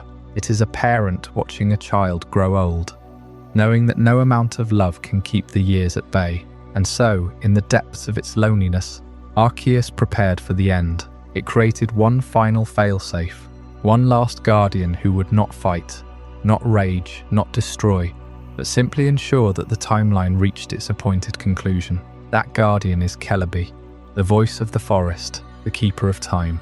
But Celebi is not a warrior, it is a witness. Arceus sent Celebi into the flow of ages to protect the integrity of the timeline, to make sure that no paradox, no meddling hand, no desperate attempt to rewrite the past could derail the universe from its path. Celebi is the shepherd of the dying world, leading it gently toward the edge of the cliff. And so the gods, the legendary beings we have spent so many nights exploring, are not as eternal as they seem. They are prisoners of their own roles. Dialga must watch time slip away. Palkia must watch space grow thin. Giratina must watch the Distortion world slowly collapse. And Arceus, the architect of all, sits in the Hall of Origin, knowing that its work is finite. There is a quiet, terrifying acceptance in that knowledge.